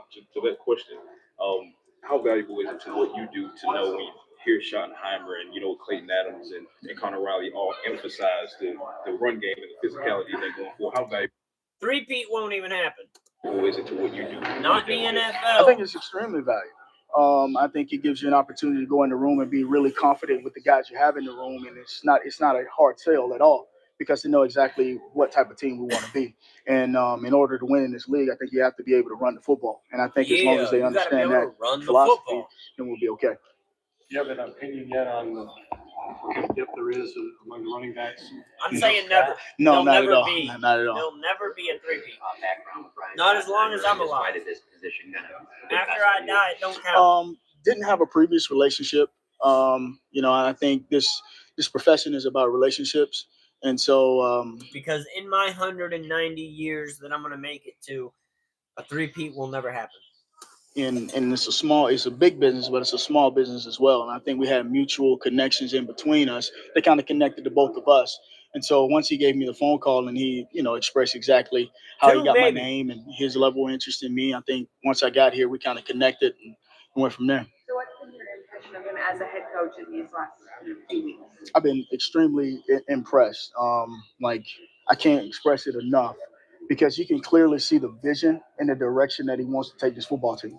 That's good. That's good. And the coaches are coming in all kind of mentioning that and talking about that it's been a smooth progress. Like, it's been good energy, good feel. It feels authentic. He's got a plan. He's precise. That's good to hear. It's good to hear that he has a vision, that Brian Schottenheimer has a vision, and he's going out there and executing it. And the Joneses are letting him bring in the coaches that he needs to execute it. Now, like I've been saying, let's hope that means that they're going to also allow him to bring in the players that he needs to execute it, because the coaches don't count on the salary cap. The players do. So when they bring in the coaches, that's a little more leeway. Now, even though the Cowboys haven't had a full turnover like this since the early 90s, when they did the Tom Landry firing, that was the last time that the entire Cowboys coaching staff has had a turnover up until now. So hopefully, and we're bringing in college coaches, which are the only type of coaches that have ever won Jerry Jones a Super Bowl. What up, Tata? What it do? Back into it. Make sure you hit that like button if you just tuned in. If I had to articulate it, I think, man, we're trying to be a connected football team, a team that attacks defenses, a team that builds relationship based, with our players outside of football. A team that wants to be a physical football team. A team at the end of the day, we have an ultimate goal, and at the end, you want to be playing for the Super Bowl, obviously. Again, aggressiveness, physicalness, viciousness. This is a common preaching point with these coaches so far. What's good? What it do? What it do? But I think that starts very small than that, and that's building and connecting with the players that you have in the building, and building and connecting with the coaches that you have on staff.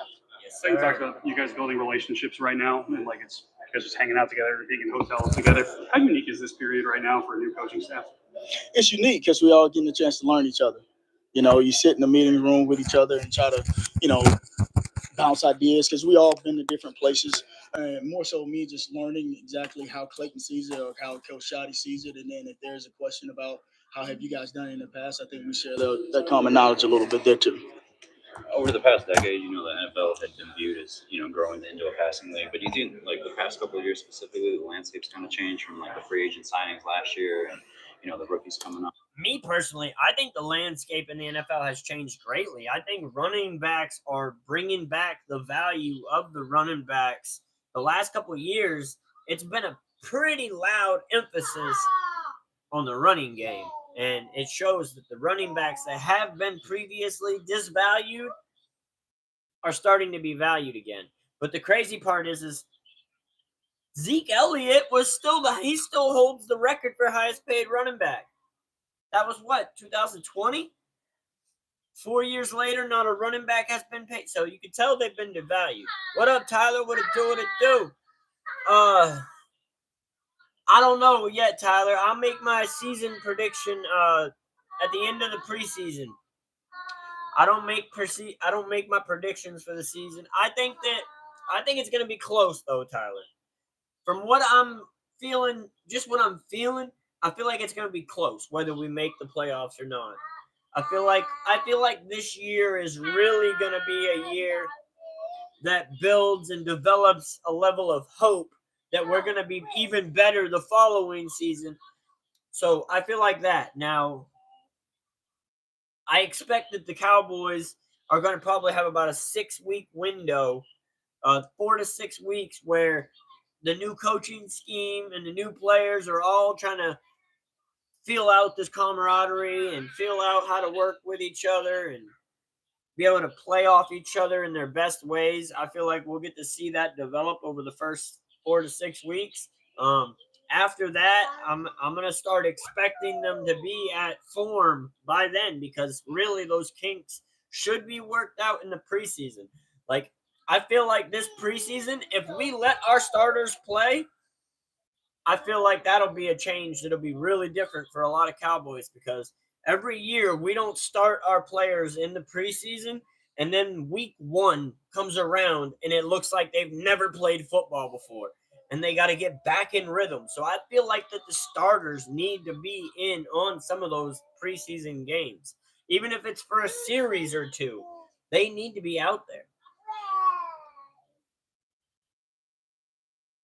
Cowboys, what's the biggest need?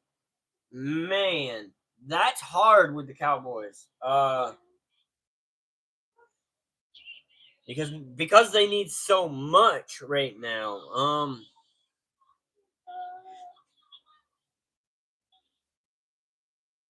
I'd have to just say that it's going to be the need to stop the run. I put a big emphasis on the defensive tackles. But I really feel the same way about the offense, that the need for being able to run is so I mean, running back is a top need. Running back's a top need, defensive interior is a top need, and wide receiver is a top need. Now, right behind that falls O-line, falls cornerbacks, safeties, linebackers. Like, we need so much as a Cowboy team. Now, I'm sure that as a Raiders fan, y'all probably need a lot too. You guys got like who? Max Crosby? And then you need the rest of the team? We're in the same boat, but I feel like y'all probably need a few more pieces than us. But yeah. What up, Ozzy? What it do? What it do? No chance for what? I didn't promise anything, Ozzy. What did I promise you that there's no chance of? Right? I wonder if the new regime is keeping Max Crosby or not. What? You're full of it tonight, baby. Where was all that energy when we were at Stars and Stripes? You should have had all that energy there.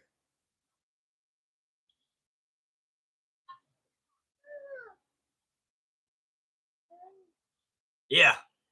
I mean, yeah, that's just the obvious. And it's really, we don't even really need a new owner. We just need for our owner to fall the fuck back and hire a GM and delegate the jobs to the people that are good at what they do. And him fall back in the owner's booth like all the other owners. You and your Lions want Max Crosby. I feel like if they were going to get Max Crosby, they would have did it when Aiden Hutchinson went down. Because I thought that was an option for a minute. But I'm going to get back into this video. It's almost over, and then we'll start talking about some of these draft picks. Offense, it's kind of like rewritten that kind of narrative. Repeat one more time. Repeat the question exactly. Just how, like, over the past couple of years, we've had past off season, Saquon Barkley, Josh Jacobs, Derrick Henry, and also the rookies coming out seem pro ready.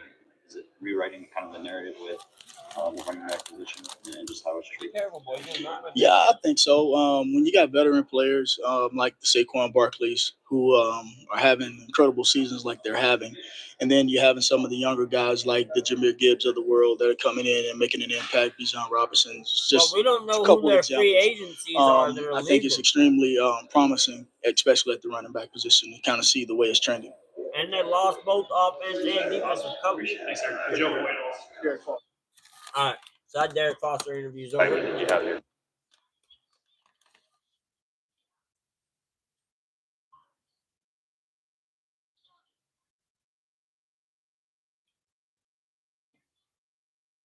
Yeah, I never said the Cowboys were going to make the playoffs next season.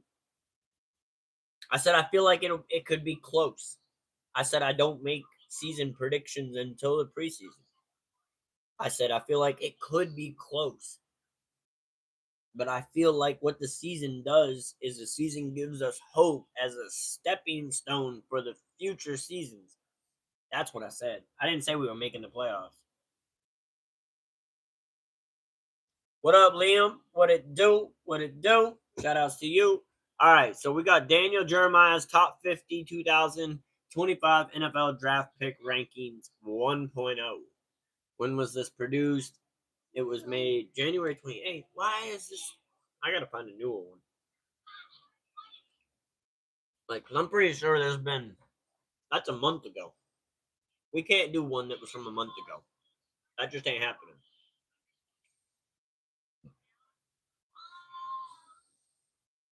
Or I'll just do their mock drafts, actually. I'm going to look up their mock draft of it. I will do the draft picks, the big NFL draft board, but and how they have them ranked.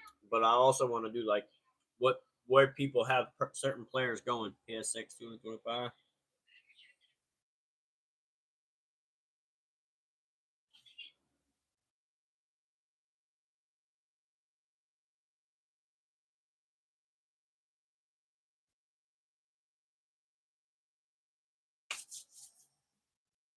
What's good, Lucas? What it do? What it do?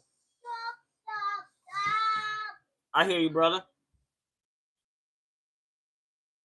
Are you a Cowboy fan, Ozzy?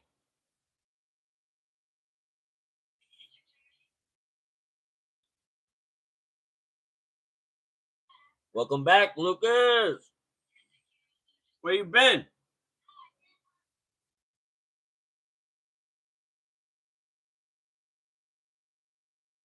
I'm going to do top NFL mock draft. See where they have players going. I don't know that that's going to happen. I don't know that running back's going to be y'all's first. I don't know that running back's going to be y'all's first need there, Lucas. You guys have some other needs that you might value above that because you guys have A-Chain, don't you? That walk got me.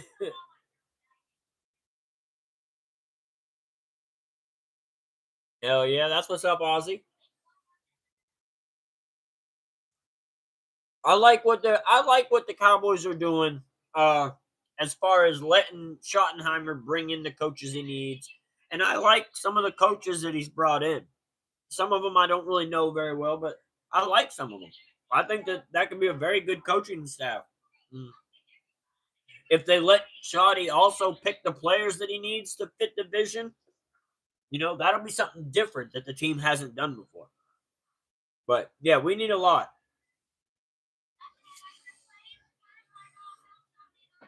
We need our owner to own and let somebody else GM.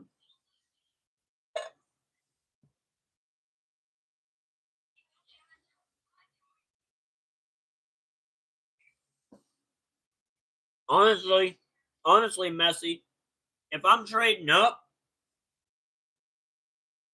it's for Abdul Carter or Mason Graham or Mason Graham, Abdul Carter, Travis Hunter. Those would probably be my only trade-ups. That'd probably be all I would trade up for. I wouldn't trade up for the O-lineman. I wouldn't trade up for the O-linemen. They're ranked up there top, but I wouldn't trade up for them. Man, that was great times, bro. That was great times. For sure, Ozzy. He's from Dallas, Fort Worth area. That's what he just said. Hopefully, I'll get to live in Dallas one day.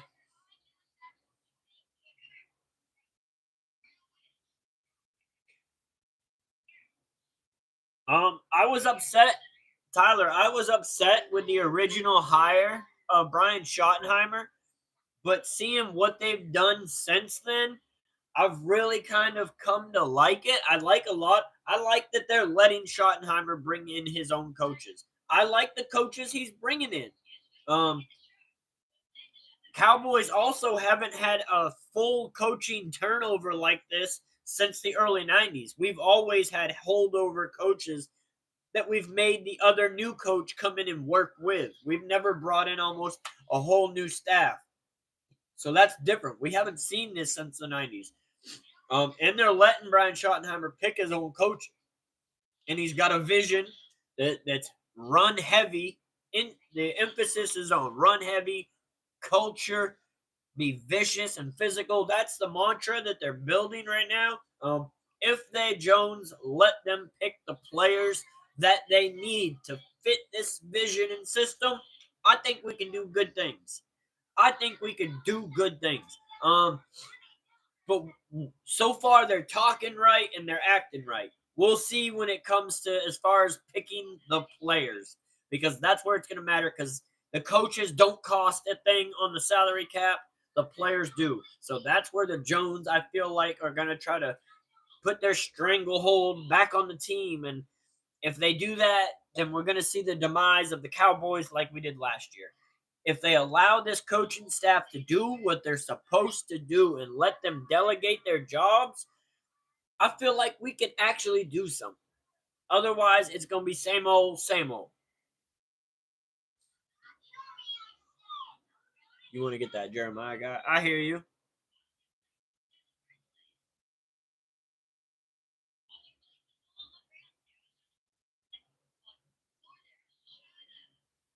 I'm saying that, only reason why I would go get Travis Hunter is because he's got the dual.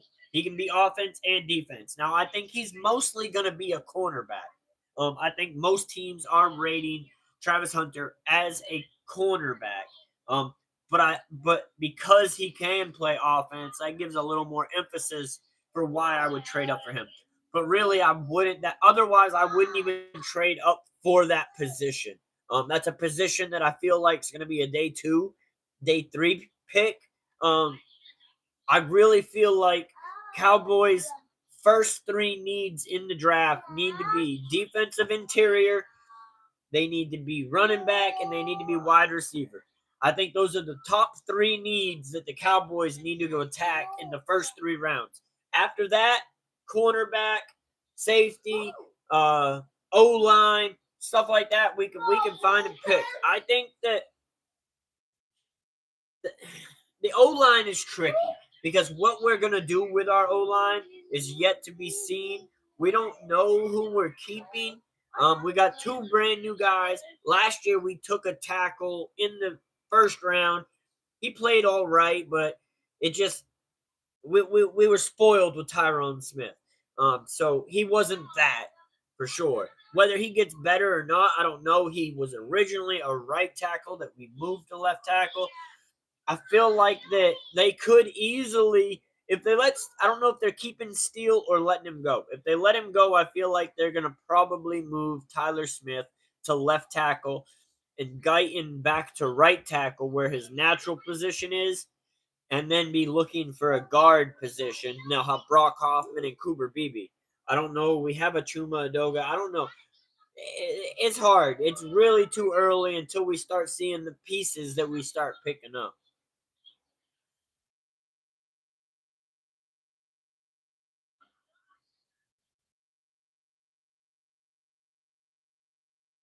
I missed the weather, but no trash. Yeah. I am happy with who we have right now for coaching. You got to get man, they need to get him signed. I think they just need to sign him. Micah Parsons is not wanting a top of the market value pick. He wants to be in Dallas. And he wants the team to build with the money that he saves them by not taking a top of the line pick value. What up, Braylon? What it do? What it do? But yeah, I don't think I'm not there for trading them. Those what we heard in the media, that was a decoy. All teams do that. Cowboys did it only to release it around the Super Bowl to build interest and talk value on 3-letter networks. I don't think it was a real thing, but all teams talk about their star players in the manner of trade, draft, or sign. They have to. It's a business.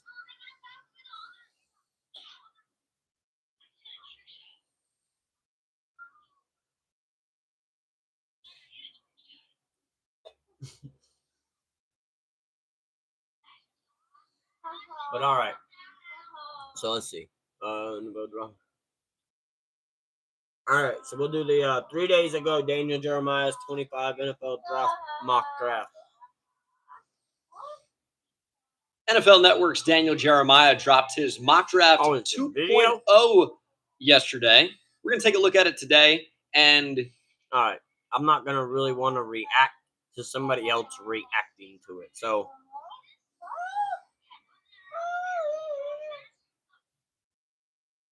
here we go. NFL 25 mock draft, full first round, pre-combine. That's right, we got the NFL Combine this week. Today, I'm with the first pick. That's the dope, NFL Braylon. Combine That's is dope, next brother. week, Good and we're luck. firing up the old Good mock luck. draft machine. I'm inviting some friends along to help me make all 32 picks. I'm Ryan Wilson. That's CBS Sports NFL draft analyst Josh Edwards. And that handsome devil there, that's the Director of Football Operations and Player Personnel for the Shrine Bowl, Eric Galco, coming off a very successful Shrine Bowl a few weeks ago. Really No one knows ain't more what about we're looking for either. All right, so where? Here we go. I got it where I can read it. That way it's not an audio. I ain't trying to get copyright claim. What up, Terrence? What's good, Terrence? What's good with you? I would take Genty at 12, but I wouldn't be opposed to either trading back even and picking up another value pick, whether it's a late third or fourth round pick. And then using our draft picks from that point on. I think we need to be heavy in the trade conversations in the draft. As far as draft picks. I really do. I feel like that's where we're going to get our best value to be able to pick up players that we need to fit our scheme that we're going to try to have.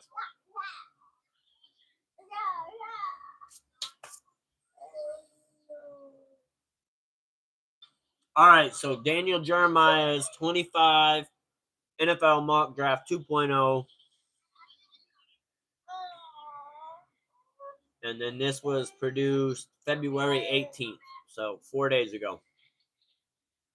All right, it says NFL Scouting Combine just around the corner. Here's my projection for the years for round 1 of NFL 2025 draft. I always look forward to seeing officials testing the numbers from the crop prospects at the combine. We'll have some risers and fallers coming out of Indianapolis like we do every year. And then the start of free agency will further shake up things I've also seen before. I'm not against projecting trades in my final mock, but I won't start entertaining those scenarios until we get closer to the start of round 1.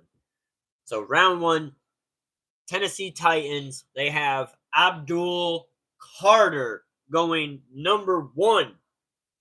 That's where he should go.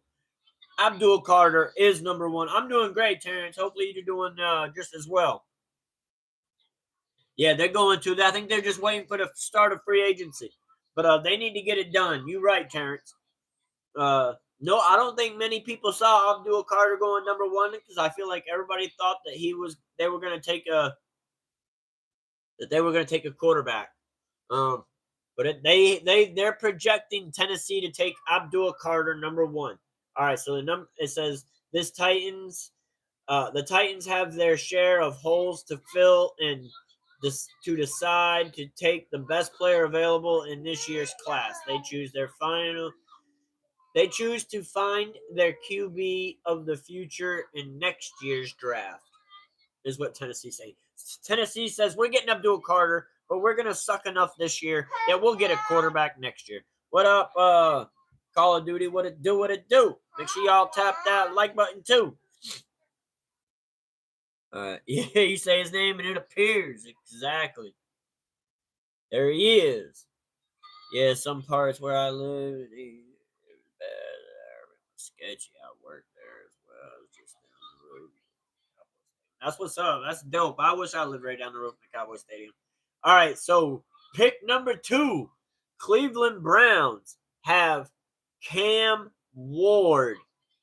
Says the Browns could look to Travis Hunter, but here they need to usher in a new era at quarterback. So the Browns, as they always do, take a quarterback. It's crazy because we know there's going to be trades in this year's draft. Daniel Jeremiah says that he doesn't entertain those until after free agency kicks off and they get closer to the actual draft. So in this mock draft, I do not aspire that there's going to be any trading. But we know in real life that's going to happen. So this could be shooken up. And we know the combine always shakes things up. Players rise and fall after the combine like crazy. All right, so pick number 3, New York Giants take Travis Hunter. The Giants do their best to make up for letting Saquon Barkley walk in free agency last year by adding a dynamic two-way player in Hunter. And I think the Giants are probably one of the only teams that are dumb enough to play him full-time. Full-time at both positions. See, I'm definitely not Kendrick Lamar. My breath control, man, I almost ran out of breath saying that. All right, so we are at pick number 4, and the New England Patriots are subjected to taking Will Campbell, offensive tackle. All right, there are higher-rated players available here on my board, but the Pats need to upgrade their offensive line in a big way, so they take Will Campbell. All right, so we're moving on to pick number 5, Jacksonville Jaguars. What up, Ranjit? What it do? Jacksonville Jaguars take Mason Graham. I would love to have Mason Graham in the first round. That would be dope. We need him. If we could let Ozzy Osa walk. All right, it says, this seems like a perfect marriage between need and talent and fit. Graham is one of the most consistent players in the class. Yeah, Graham's definitely one of my top-rated players. Las Vegas Raiders with pick number 6 take Colorado quarterback Shador Sanders. It says, I would be shocked if the Raiders decided to wait until day 2 to draft, day 2 of the draft to address the quarterback position. But I do see Shador Sanders as good as a fit of Chip Kelly's offense. You can call me biased, but I don't really think Shador Sanders is that great. I really don't put Shador Sanders in my top 50, to be honest with you.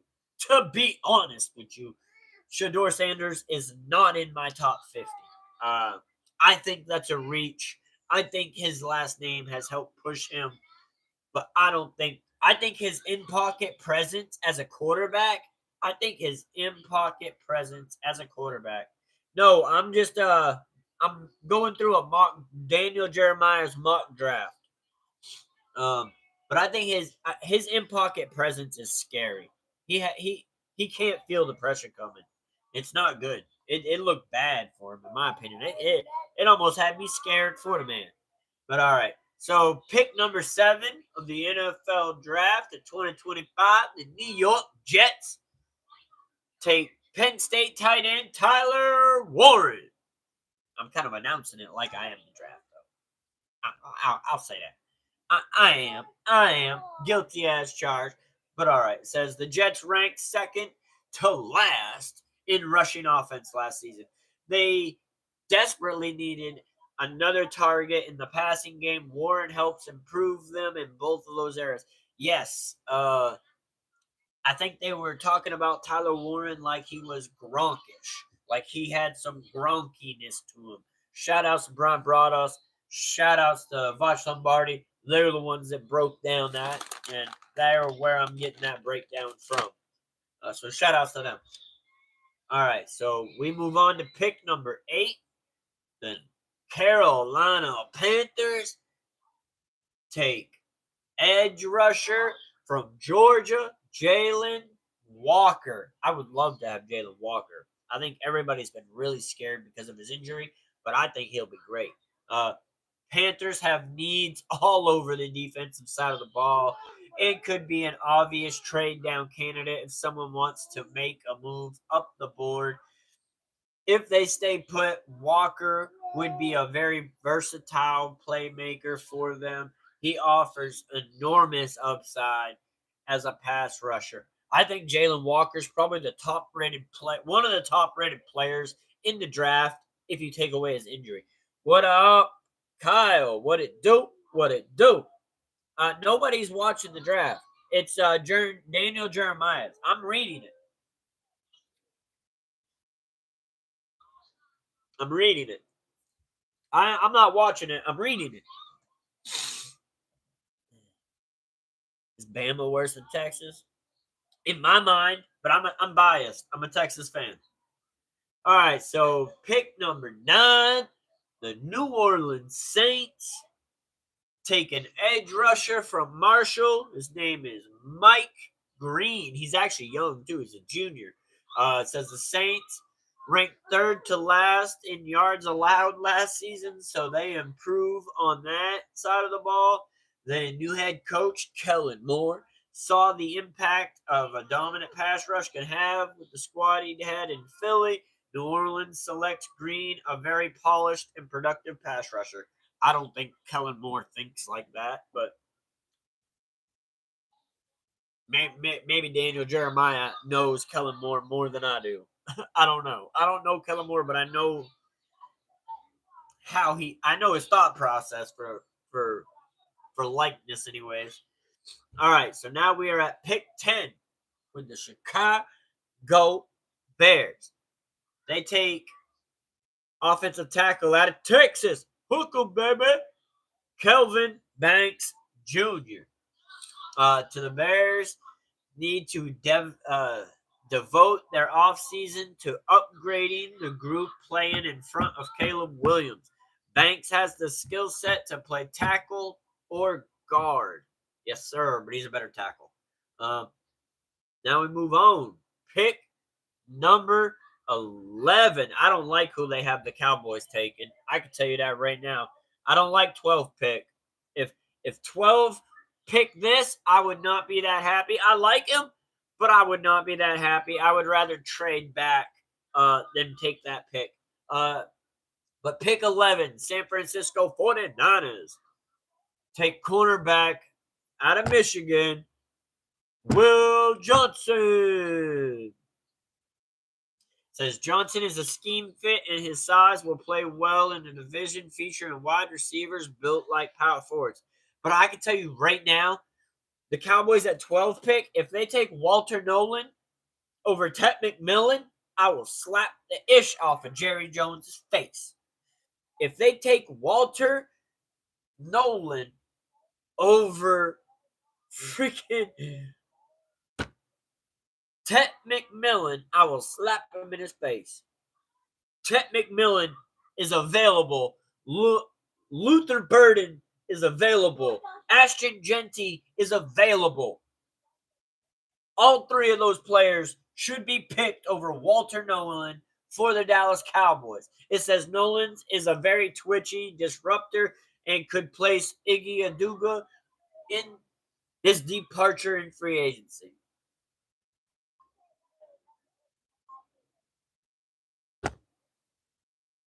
I want the defensive tackle position to be addressed in the first 3 rounds. Yes. I like Walter Nolan, but I wouldn't take him at 12. I would take him at whatever it is, 44. I would take him at 44. He probably won't be available at 44. I think he's more like the 30th to 40th player.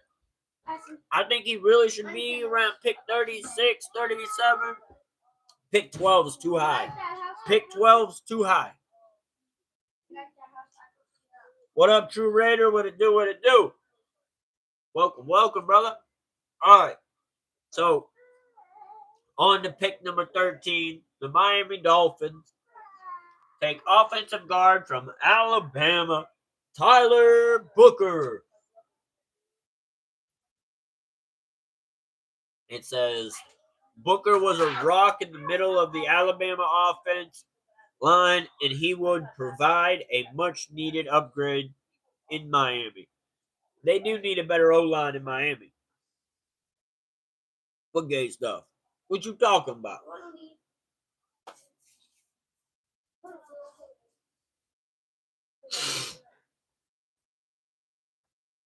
Will Johnson is a great fit for us.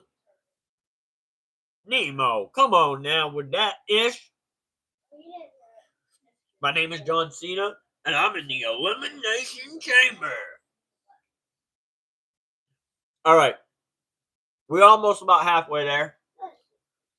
All right, so we're moving on to pick 14, the Indianapolis Colts. Why are you letting Micah have that store? Because this is just this. This ain't the whole living room. Jail. He's saying it's jail. It's his jail. Sometimes it's his castle. Okay. Sometimes it's his tent. I need to use Sometimes my it's his phone. house. I need to use my phone. All right, well, you got 25 minutes and it's bedtime. So go on. All right, so Indianapolis Colts at pick 14 take offensive tackle out of Missouri, Imran Membu. And I've heard good things about him. I haven't watched any film on him, but I have heard a lot of good things about him. What up, Riley? What it do? What it do? Me too, Riley. That's why I'm going through these NFL drafts and prospects and just trying to find my way through until September comes. Says Membu has the tools to play right tackle, and he would be a plug-and-play starter at right guard for the Colts. I wanted to use it before I go to bed.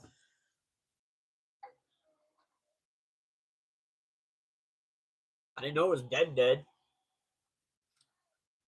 All right, so we're moving on to pick 15 with Atlanta Falcons on the board. They go with edge rusher from Georgia, Mikael Williams. Junior, actually. He is another. There's a bunch of juniors coming out of the draft. One of these years, I'm going to be right, and the Falcons will take a pass rusher in the first round. I guess Daniel Jeremiah must predict that for the Falcons consistently. We'll move on to pick number 16 with Arizona Cardinals are on the board. The draft.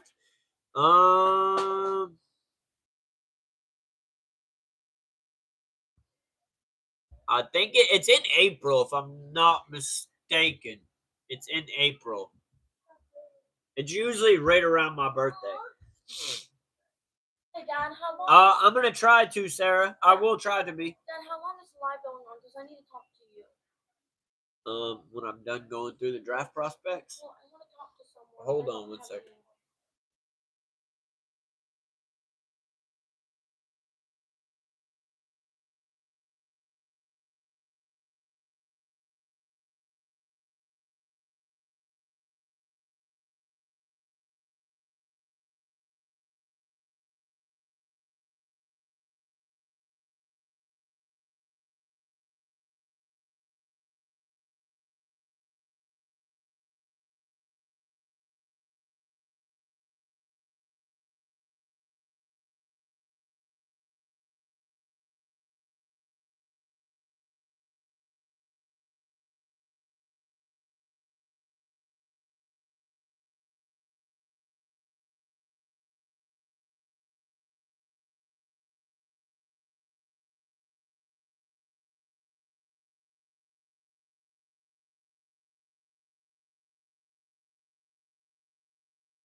All right, sorry about that, guys. I'm not going to bed, baby.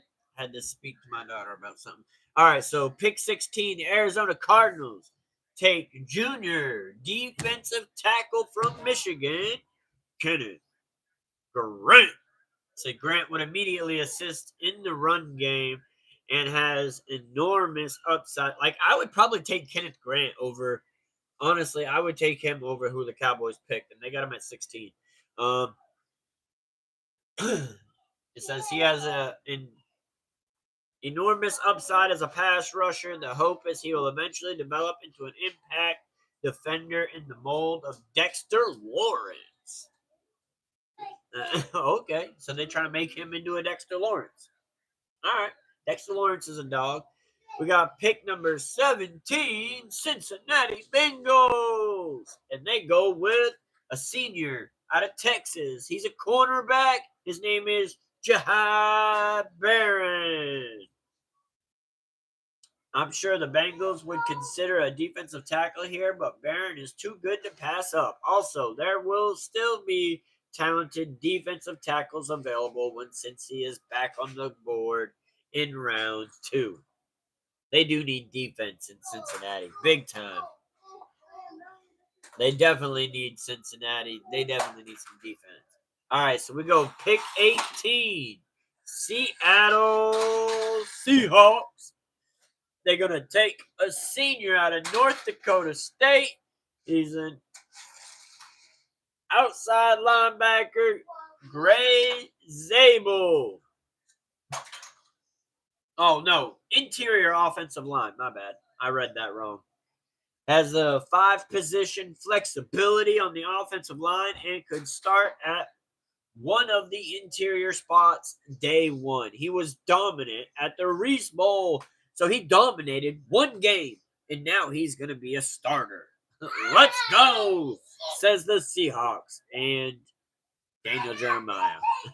All right, so we're going to move on. Pick 19. Tampa Bay Buccaneers are on the clock. And here is where the junior out of Arizona, he's a wide receiver, and he's who I said the Cowboys should have took over Walter Nolan. Terra McMillan. I call him Tech McMillan because I can't really pronounce his name. McMillan could go earlier in round 1, yes, to the Cowboys, but Tampa Bay would be a perfect landing spot. Chris Godwin is due to become a free agent, and Mike Evans can't play forever. Can he? Now we are moving on to pick 20. But as he says, he could go earlier in round 1. That means the Cowboys are taking his ass in round 1. I would love to take Ted McMillan, Luther. If we don't take Ashton Genty, Ted McMillan, Luther Burden. One of them. What up, Sarah? What up, OG? What it do? What it do? All right, so pick number 20 goes with the Denver Broncos. They go with a junior out of Michigan. He's a tight end, and his name is Colston Loveland. He ain't going to love the land in Denver. It's going to be cold and full of fresh air. Mike Evans is overrated. I think he's just outdated. I don't think he's overrated. I just think he's outdated. They got on the board, it says Broncos will fill a huge need by selecting a tight end with great length, quickness, big playability. Sean Payton gets his joker on offense. Okay, so he's looking for a joker in football. Okay. Pick 21 goes to the Pittsburgh Steelers. They take a junior out of Boise State, and he's a running back, Ashton Genty. Is my announcing skills pretty good? Yeah, how about them Cowboys? They go beat them Lions. Roar. All right, so they say Ashton Genty goes all the way to pick 21. Crazy work. All right, so says the Steelers spent the last 2 drafts beefing up their O-line. Now they land a top 5 player in the class to run behind it. They really think a top 5 player is going to fall all the way to 21. Oh, you said underrated? My bad. Don't jump on my neck. It already hurts. Don't make me put the hot pack back on it. All right, so I don't know how they think a top 5 draft pick or a top 5 rated player is going to go in the 21st pick, but okay. We'll see. Pick number 22, Los Angeles Chargers. They go ahead. Damn, that's way earlier than I would have thought. I thought he was going to go into 30s. He's who I would want if we couldn't get Genty. But with him going back to back like this would be wild. I don't see this happening in the real draft. I don't see these two going back to back. One, I don't see Genty falling to 21. And Omarion Hampton, running back, junior out of North Carolina. Omarion Hampton goes for the 22nd pick. If we couldn't get Genty, Omarion Hampton is someone who I'd like. And I really saw him as a day 2 pick. I thought he was going to be a top to middle second round draft pick. They got him going 22, though. So that's crazy. Says Chargers desperately need to give Justin Herbert more offensive power. Hampton would hit a whole lot of home runs in this offense. It says the pick 23 goes to the Green Bay Packers. They take a junior out of Ohio State. He's an offensive tackle, and he goes by Josh Simmons. Yeah, he's definitely top 5. Well, not Omarion Hampton, but yeah, Genty's definitely top 5. How the hell is Mike Evans underrated? That boy just broke there, right. I thought he tied it, Messi. I didn't think he broke it. I think he tied it.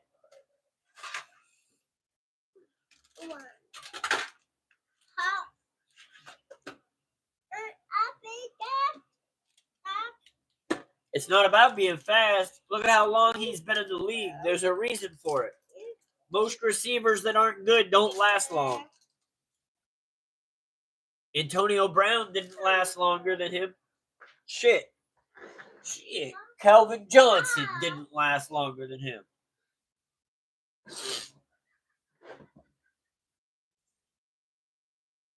But all right, we're going to go on to pick 23.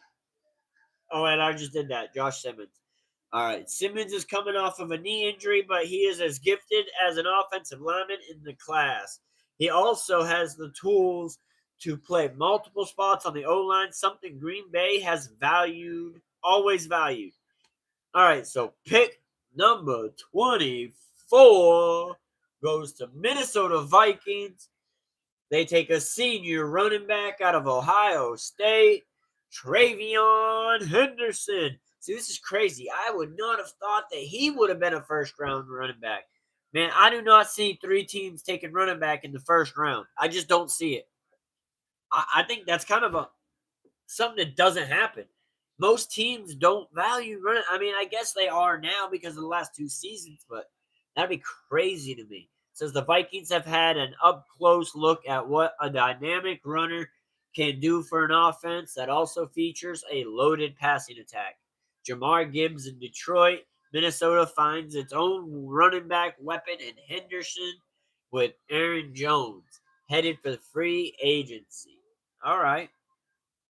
So now we are on to pick number 25, Houston Texans. They go with a senior wide receiver out of Ohio State, Emeka Ibaka.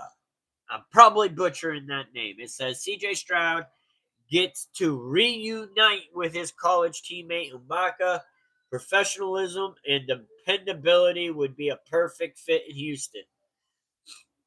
All right, so now we are on to pick number 26, Los Angeles Rams. They go for a senior defensive tackle out of Toledo.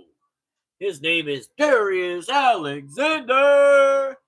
Am I doing good announcing, at least? All right, so Darius Alexander, the Rams continue to add dynamic players to their young defensive line. Alexander put on a show at the Senior Bowl. He is starting to generate some first-round buzz in the league circles. We'll see. We'll see. I wouldn't have put him in the first round, but I know he is climbing the boards. All right. Now we are on to pick number 27. Nemo, where you at? This is the Baltimore Ravens. Where you at, Nemo? Y'all taking a junior edge rusher out of Texas A&M, Shamar Stewart. Says Stewart just feels like a Raven to me. He's big, explosive, disruptive. The production will come. What you think, Nemo? You not here no more? Well, we don't care what you think. All right, so we are at pick number 28. Detroit Lions. Here we are, Messi. The Lions are going to take a senior offensive guard from Ohio State, Donovan Jackson. Damn, I would have figured your O-line was already sealed up. Y'all got a good O-line. Y'all going for some more O-line. All right. Jackson would be perfect replacement for Kevin Zitzler if the veteran happens to depart in free agency. So if he leaves, we don't know that he is leaving. But y'all taking offensive guard Donovan Jackson.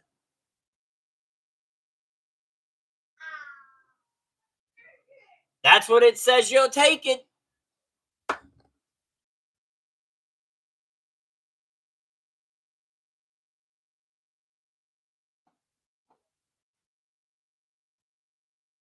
Sorry, brother.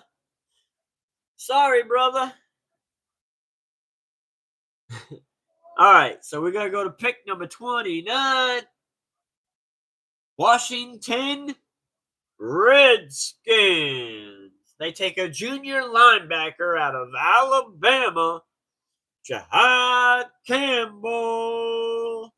Says Campbell is one of my favorite players in the class. Daniel Jeremiah says. I believe you'll see some teams work him out as an edge rusher this spring when he's allowed to rush. He flashes elite potential. Ooh, he's got elite potential. Yeah, I mean, I think that if the Lions were healthy, he probably wouldn't have.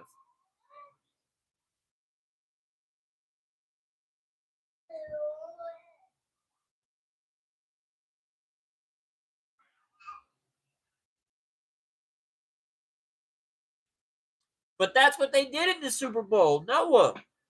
The Chiefs took away their running game. Saquon Barkley didn't do anything in the run game for the Eagles in the Super Bowl. The Chiefs locked up Saquon Barkley. Hurts beat him with his legs and throwing the ball.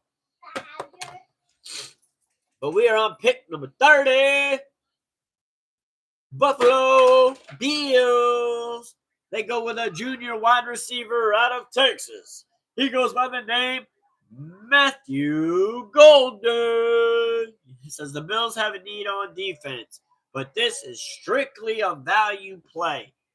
Golden would be a perfect fit with Josh Allen. I agree, probably. Yeah, Mahomes didn't play good. You're right. That whole offense was not good.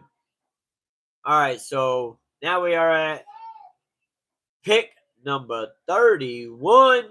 The Kansas City Chiefs take a junior offensive tackle out of Oregon, Josh Connerly Jr. Says the Chiefs must address the left tackle spot in free agency on the draft. In this scenario, they find a much needed match in Connerly. All right. We'll see. They do need O-line. Mahomes was on his backside way too much in that Super Bowl. Pick number 32, the Philadelphia Eagles have a junior safety from Georgia, Malika Starks. The Eagles add another versatile piece to their secondary in Starks, who joins the Georgia North All-Stars in Philadelphia. There we go. What up, Billy? What it do? What it do?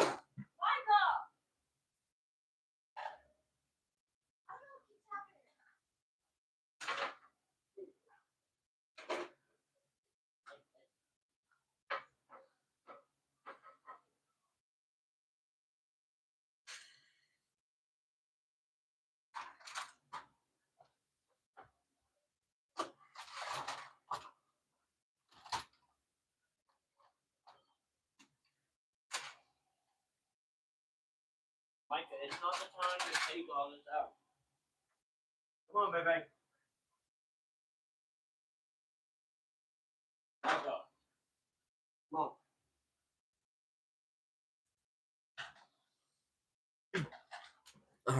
Sorry about that. I thought my kid fell or something. Dropped a bunch of his plastic toys. Says the Eagles adding. All right, I read that. All right, so that is Daniel Jeremiah's round 1 mock 2.0 as of 4 days ago. As of 4 days ago. What's y'all's opinions on that first round draft, mock draft? Y'all like it? Y'all think it's garbage? I think it's mostly doo-doo.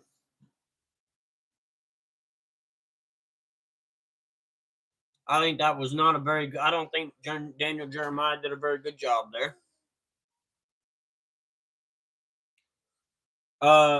Kansas City took an offensive tackle. Who was it?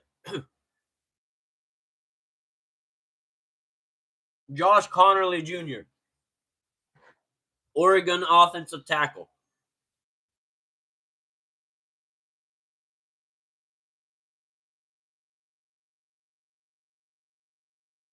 For the NFL,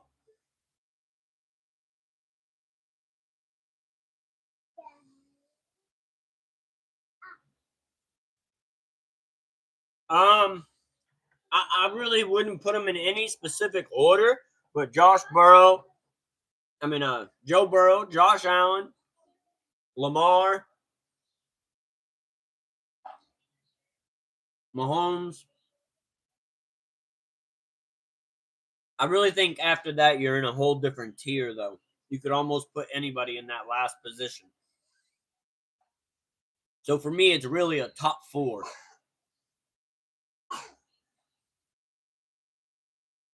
I feel like that last one really could be a bunch of people. You could put Hurts in it. You could put. It depends on how the quarterbacks have played that year, honestly.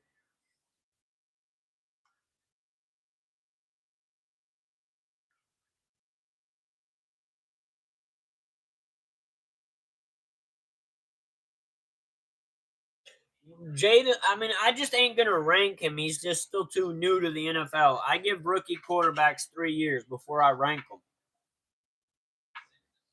So as Jaden had a great rookie season, phenomenal, record setting, I don't rank him yet. But yeah, Burrow's on that list. Burrow, I would trade Dak right now for Burrow or Josh Allen. Those are probably the only 2 that I would personally trade him for, though. I wouldn't trade him for Lamar. I wouldn't trade him. I really don't think that I would trade him for Mahomes. But I would trade him for Burrow or Allen. Burrow, Allen, Jackson, Mahomes, Hurts. I agree with that, Tyler. Like I said, though, to me, the 5th one, you could kind of... to me, the 5th one is a rotational piece because once you get past those first 4, to me, it's a different tier of quarterback. Make sure to put my lenses on the charger. Why are you not putting your stuff on the charger? I think you already did that. Maybe.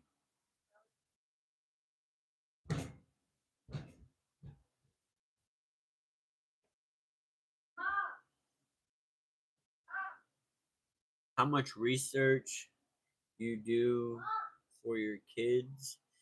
Seem like you know some stuff. Oh, for my videos? Usually, I just like for most of my knowledge is off my head. The only thing I really do research on is like when I'm looking up these draft prospects, or if there's something that I don't that someone says and I'm like, I've never heard of it, I don't know it. I'll then go and do some research on it. But most of the knowledge is just from the experience that I've had growing up watching football my whole life. I mean, I've literally been watching football my whole life. Yeah, I'll be streaming the draft, OG. Yeah, we'll be live. What up, NFL prods? What it do? What it do? Yeah, we'll definitely be live for that event, OG. I go live for all right, so I'm live almost every day of the week. Usually it comes around about 8 o'clock in the afternoon on East Coast time.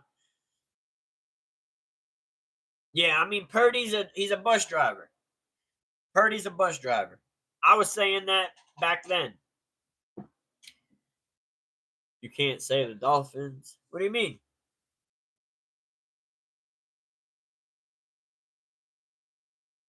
Oh, you talking about most overrated teams? I got you. My dad wanted me to spend time.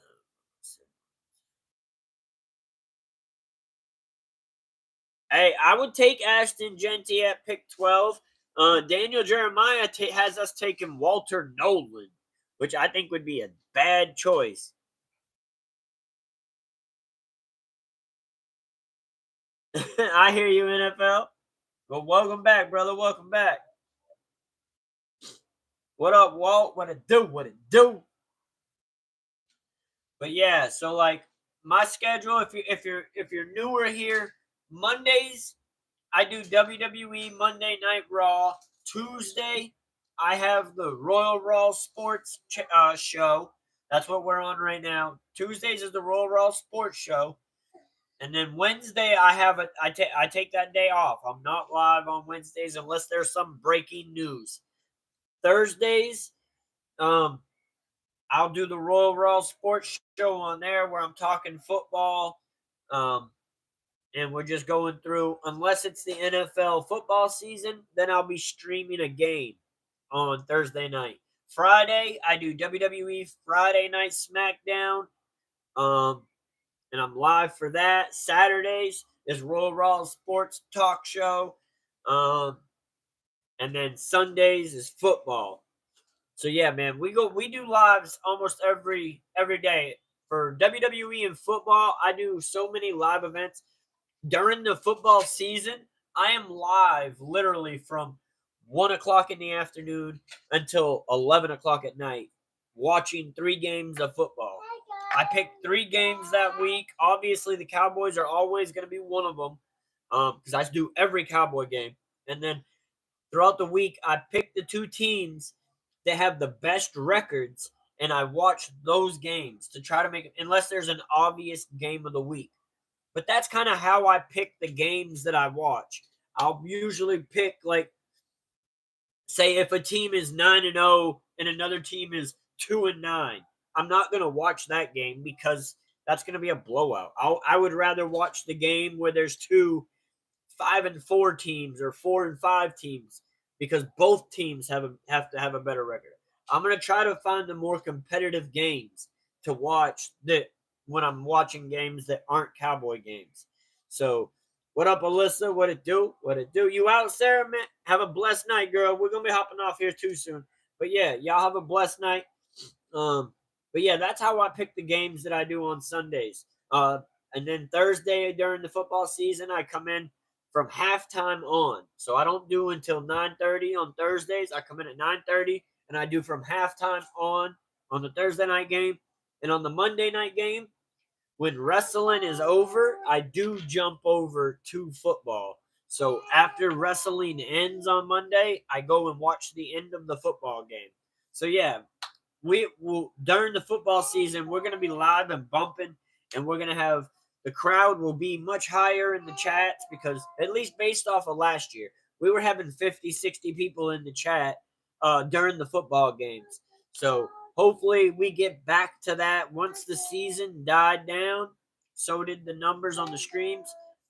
But hopefully they come back and we'll have a bigger crowd and more conversations, more friendship, more relationships we can build in this community.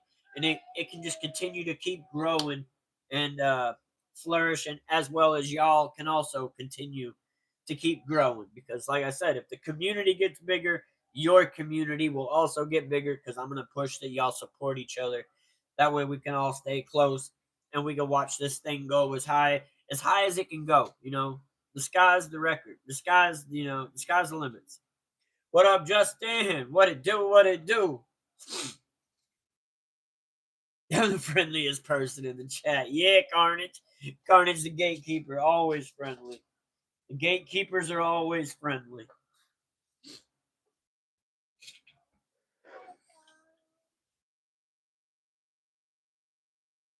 Nah, yeah, man, Dave, wrestling is entertainment. It's entertainment. I mean, I've grown up my whole life watching it. It's fake, it's staged, but at the same time, these are still athletes performing stunts that are still putting their body on the line to entertain a bunch of people. That's really all it is. They put their bodies on the line. They prepare to try to be as safe as possible, but they still get injuries and everything like that. So, I mean, there's still an athletic side to it, but it's sports entertainment. It's not a real competition because it is kind of staged to a degree. But it is still, in my opinion, sports entertainment, because they are still athletes. They still have to maintain not all of them, I guess. Most of them still have to maintain endurance and a physique.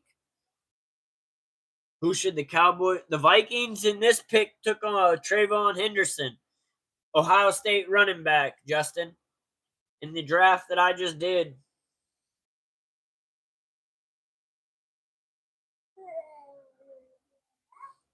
There you go, Justin. Oh, jeez. Dropping it. It says you should take a running back.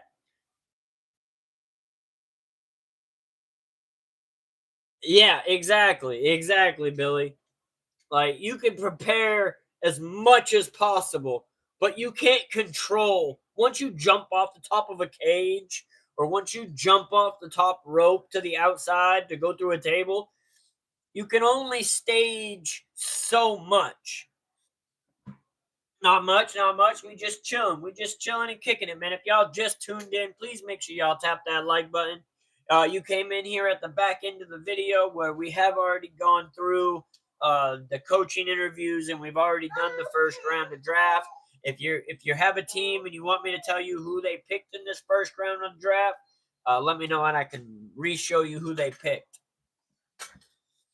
Just ask High Speed. Yeah, man, gashed his leg wide open.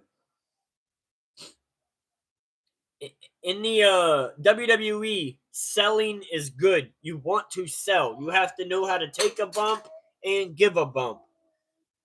Who day? You want to see who Cincinnati took, Alyssa? Let me scroll up here for you to pick 17, Alyssa.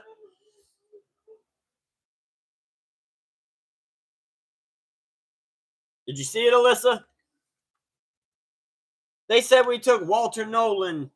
Walt, I know he's got the same name as you, but if we take him at the 12th pick, I'll be pissed. We better not take Walter Nolan.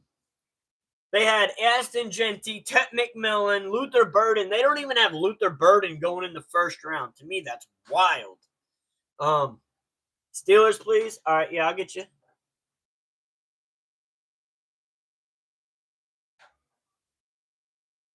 Steelers are the 21st pick, and Steelers get Ashton Genty. Who got Dylan Sampson? I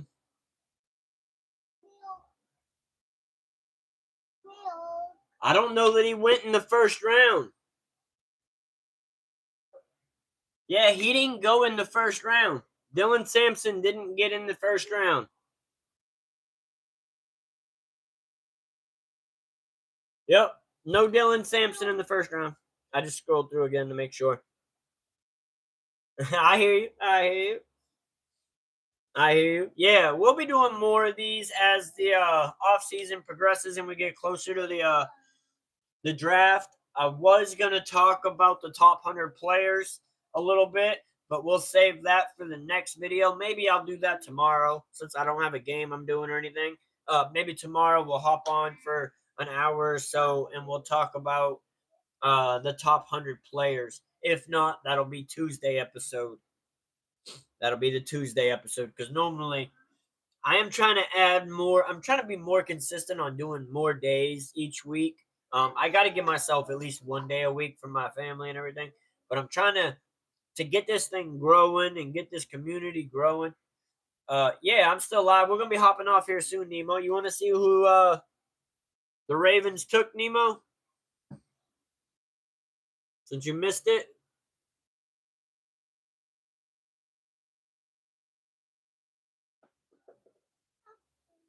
All right.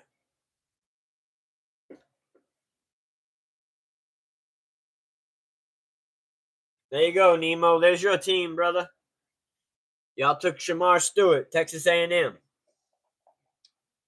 James Pierce went.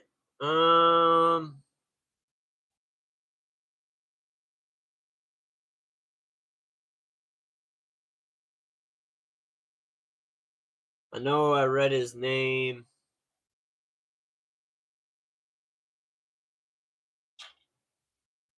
I could have swore I read James Pierce's name.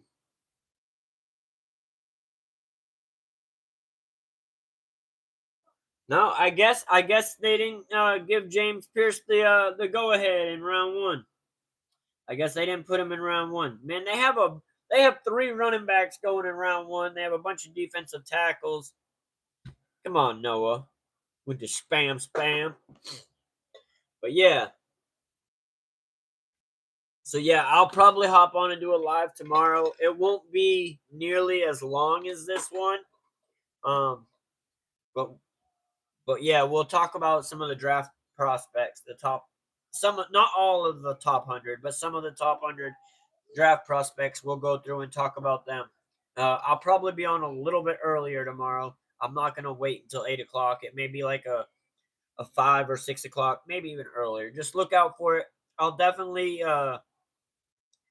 it'll definitely be afternoon, but I'll try to get the video up about an hour before I go on so that everybody has plenty of time to check it out and make sure that they don't miss out. And if you got your notification bells turned on, that'll help you as well. You busted.